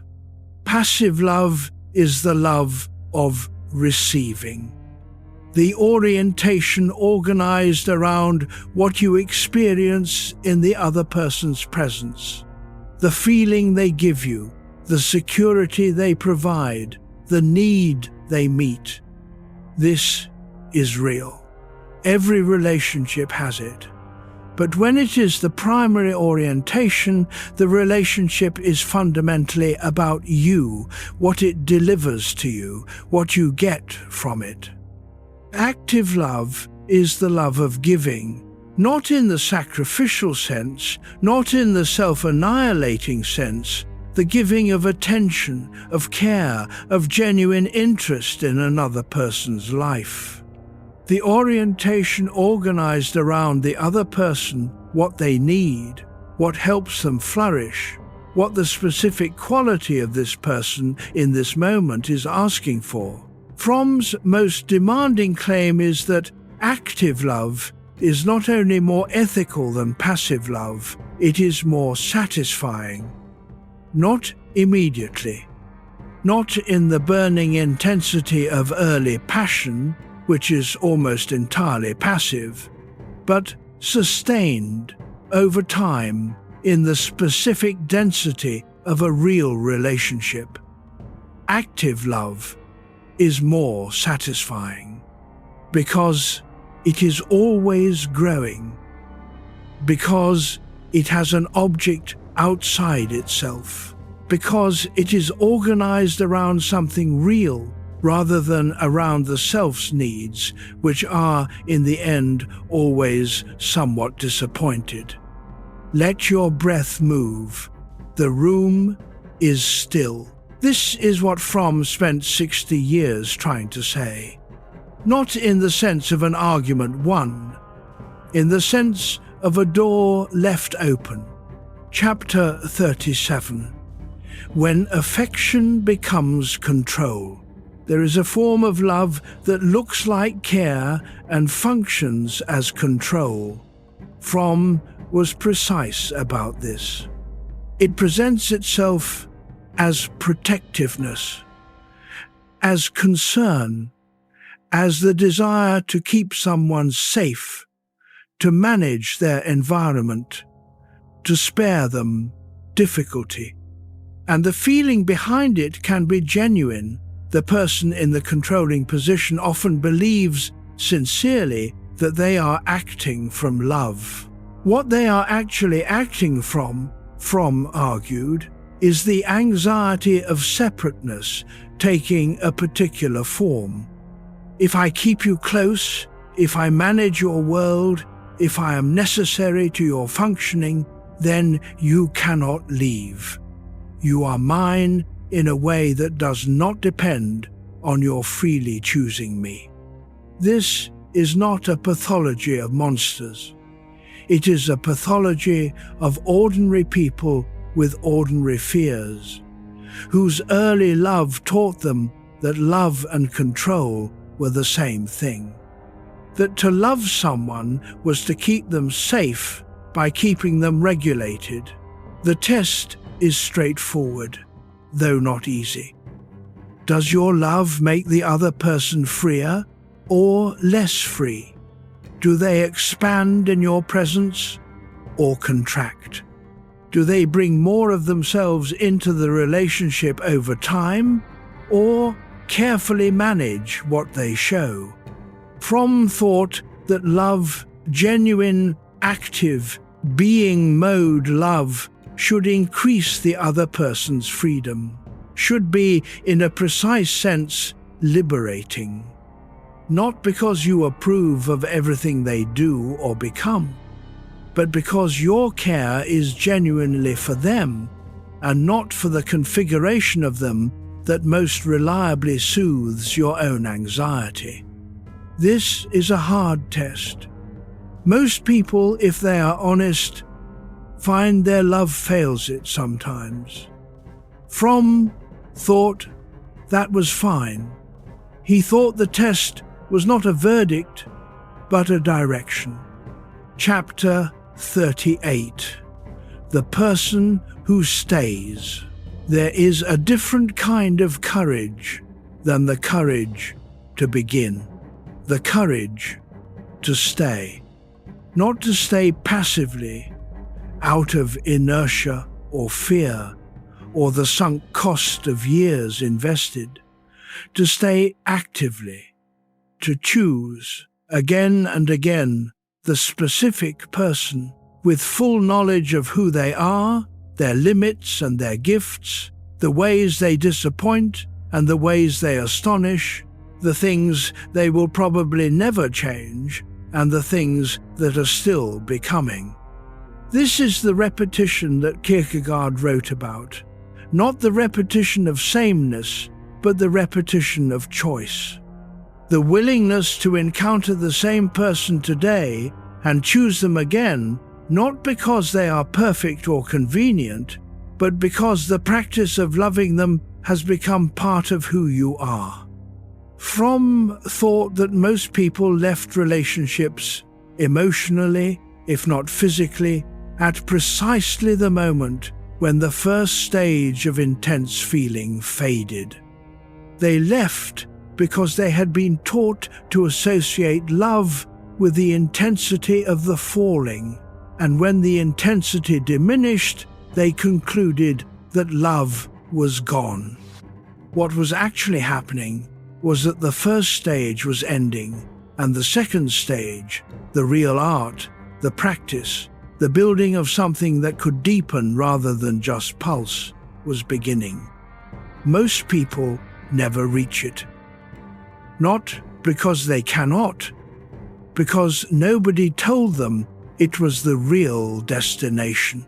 The person who stays, who chooses the practice over the feeling, the knowledge over the excitement, the steady warmth over the periodic conflagration, is practicing the art, whether they know it or not. Chapter 39. Freedom beside someone else.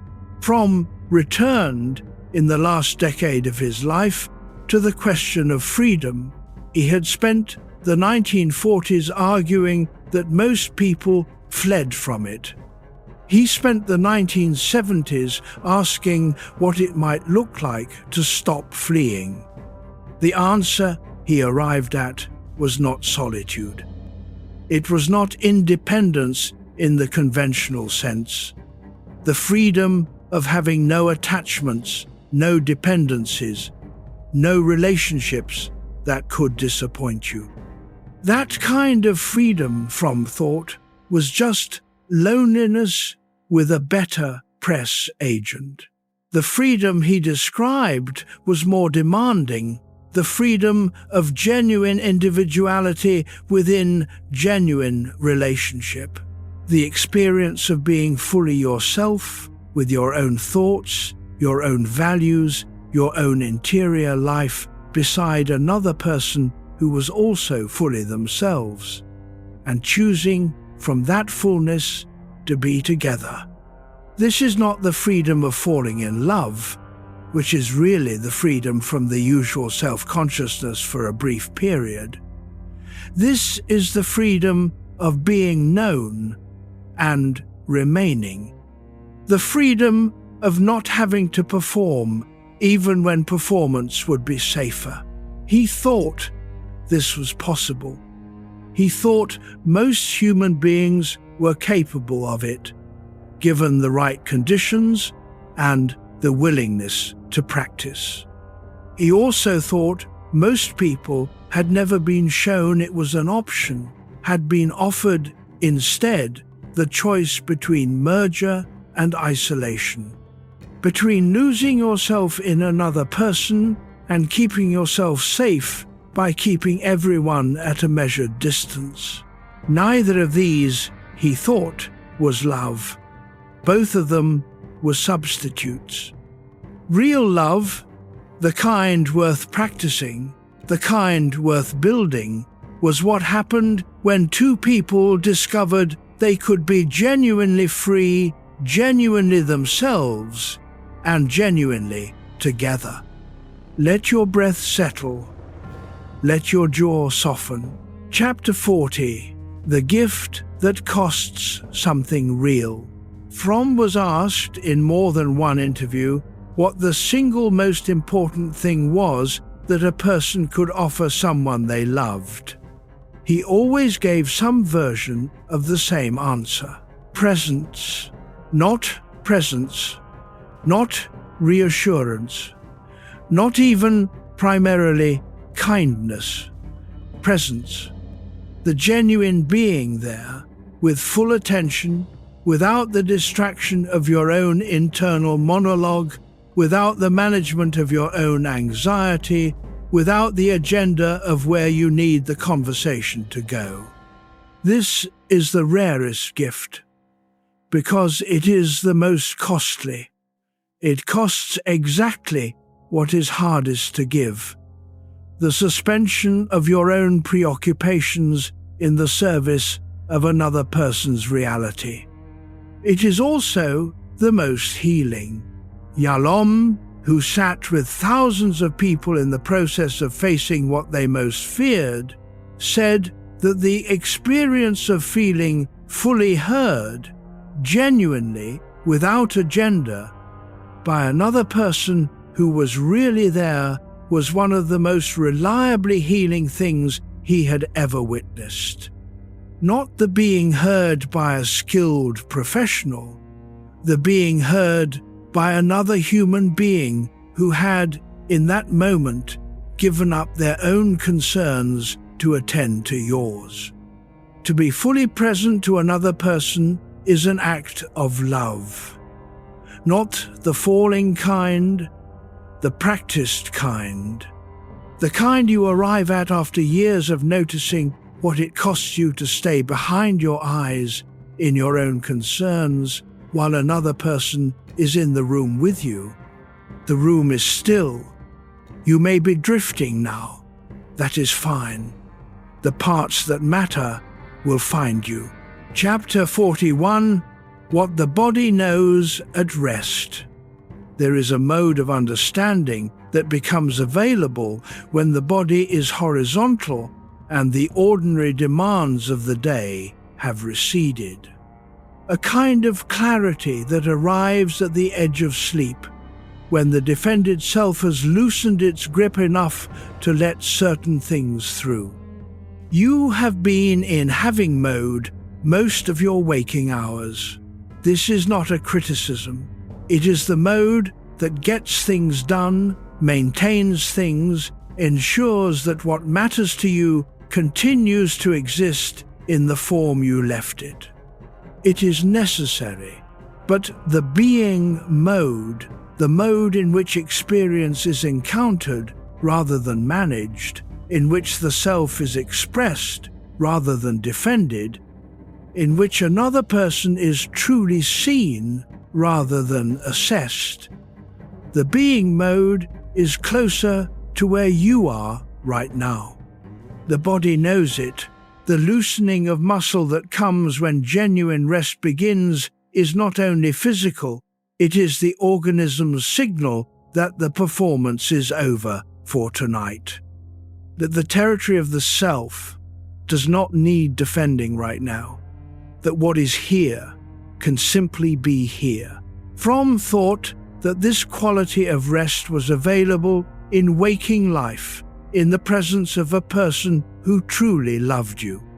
That love, at its most developed, produced something like this, not necessarily in the body, but in the self. The suspension of the need to perform, to manage, to maintain. The experience of simply being beside someone who sees you and chooses to remain. This is what we are really looking for. Not excitement, not novelty, not even passion in the usual sense. This quality of rest, of being known and staying. Let your breath settle. Let the night be what it is. Chapter 42. What remains when the feeling changes? Fromm was not a sentimentalist. He did not believe that love was supposed to feel the same at 60 as it did at 30. He believed that what it became when it was practiced, when it was developed, when it was given the same serious attention that any art requires, was something richer than what it started as. What remains after the early intensity fades is the product of everything that has been built. The specific knowledge of the other person accumulated over years of genuine attention. The care that has been expressed in action, not just feeling. The respect that has survived, the revelations, the difficult truths, the disappointing moments, the ways the person turned out to be different from what was initially visible. What remains is, in a word, intimacy, real intimacy. Not the intimate feeling of early love, which is more like the anticipation of intimacy, the actual thing, the knowledge of another person's interior that can only come from years of honest attention. And what Fromm observed, and what most people who have practiced the art confirm, is that this intimacy does not diminish what it replaces, it transforms it. The intensity of early love is a preparation for something that is not less but more specific, more real, more connected to the actual person and less to the idea of them. Most people never find out because they leave before the transformation completes. That is the loss Fromm spent his life writing against. Not dramatic, not visible from the outside, just the quiet loss of a depth that was available and was not reached. Chapter 43, the answer was never far. We have been circling something all night. the question you brought into this hour, what you are really looking for in another person. The answer Fromm gave is not complicated. It is hard to practice, but simple to state. You are looking for someone in whose presence you can stop performing, not someone who will tell you that your performance is perfect, not someone who will never challenge you or ask more of you, someone in whose presence the performance is not required, someone who knows the underneath and is staying. And this is the part most people miss. Someone you are willing to know, equally in their underneath. Someone whose interior life you are willing to attend to, not just receive comfort from. Someone toward whom you are willing to practice care and responsibility and respect and knowledge, not because it comes naturally all the time, but because the practice has become part of who you are. The relationship that holds that is not found. It is built slowly, in ordinary days, in the specific attention of an ordinary evening, in the willingness to show up again with your whole self and to stay for theirs. This is the art Fromm described. Not a theory, not an aspiration, a practice. Chapter 44, Locarno 1979. In 1974, Fromm had a heart attack. He survived it and moved with his wife Anis to Locarno in the Italian-speaking region of Switzerland to a quieter life among mountains and lake. He was still writing, still thinking. He was finishing To Have or To Be. He was corresponding with scholars, with politicians, with ordinary people who had written to tell him what his books had meant to them. The letters he received from readers of The Art of Loving were remarkable. People wrote from around the world to describe the experience of reading it, of feeling for the first time that something true had been said about something they had always felt but never had words for.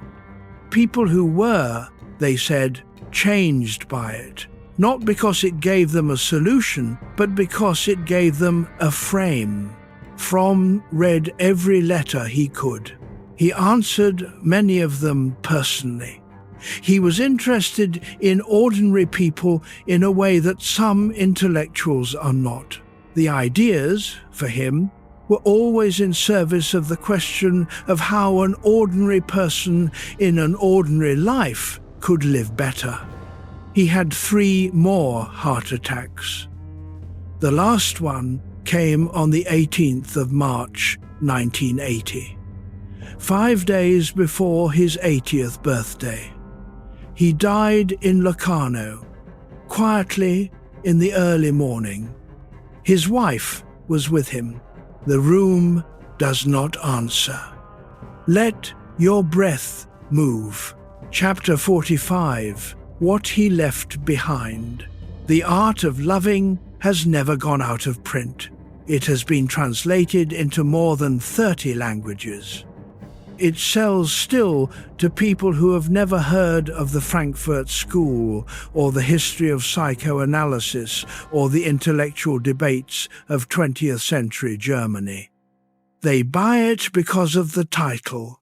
They read it because of the argument. They keep it because of what it does to their understanding of something they will never stop caring about. Fromm left behind a way of thinking about love that does not reduce it and does not idealize it. That takes it seriously as a human activity, a learnable skill, a discipline with specific requirements and specific rewards. He left behind the distinction between falling and arriving, between having and being, between passive longing and active practice. He left behind the observation that the love you have been looking for, the love that sees the real you and stays, the love that feels like rest rather than performance, is not found, it is built. And building it requires becoming the kind of person who can give what it requires, which is the most demanding thing, he said, and the most hopeful, because it places the work and the possibility inside a person, not in the luck of finding the right situation, not in the accident of the right feeling arriving at the right time, inside you, which is exactly where it has always been. Chapter 46. The question returns. The question that visited you at the beginning of this night, the one that arrives when the day has gone quiet. It may be quieter now, or it may have sharpened in the way that honest ideas sharpen things. What you are looking for in another person, what you were looking for in the people you have loved, what you are hoping for in the people still ahead. Fromm's answer is not a recipe. It is not a guarantee. It is an orientation toward the practice of genuine love, which requires knowledge of yourself and attention to another, which grows in the direction you practice it, which produces something ordinary language is not quite adequate to describe. A specific kind of rest, available only to those who have learned to be genuinely present to another person. The question was never really about finding the right person. It was about becoming capable of love, not once, not automatically, not through the right feeling arriving at the right moment, through the slow, serious, dignified work of an art practiced over a lifetime. That art is available to you. It always was. Let your breath settle. Let your body be still. Chapter 47. An answer for tonight. You do not need to have it all right. Not tonight. Not yet. The question of what you are looking for in another person is not a problem to be solved before sleep. It is a direction to move in, a practice to return to tomorrow and the day after that. What Fromm most wanted to leave with his readers, I believe this, having spent time with his work, was not a theory of love. It was permission. Permission to take love seriously, to treat it as something that deserves the same quality of attention and effort that you bring to anything else you genuinely want to be good at. Permission to believe that what you are looking for is not a feeling you are owed, but an art you can practice.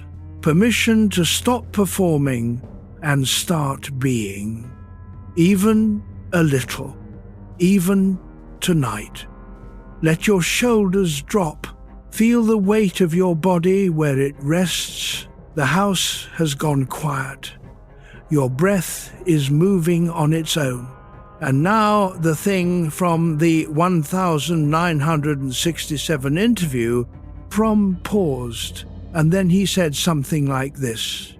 To love another person means to see them clearly and to care about their growth while remaining always fully yourself.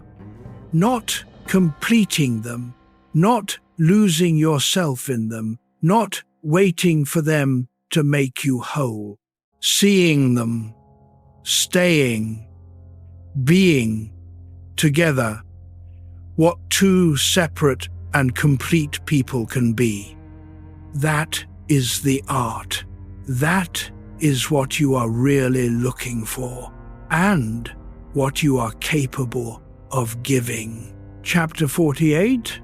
Sleep. The night is deep now.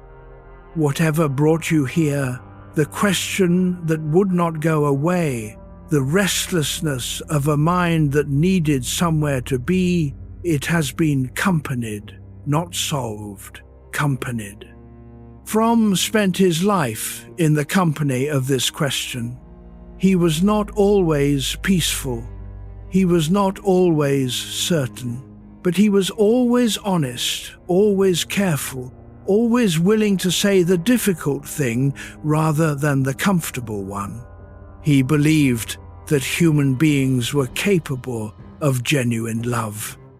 Not as an aspiration, not as a future achievement, but as a practice available to anyone willing to learn the art. You are one of those people. The question will return. It always does. But it will return to a different version of this hour, to a mind that has spent time with Erich Fromm, that has held the distinction between falling and arriving, between having and being, between passive longing and active practice. It will return to someone who knows, a little more clearly than before, what they are really looking for. Let the breath move. Let the body be heavy. The lamp is still on. The room does not ask anything of you. Sleep now.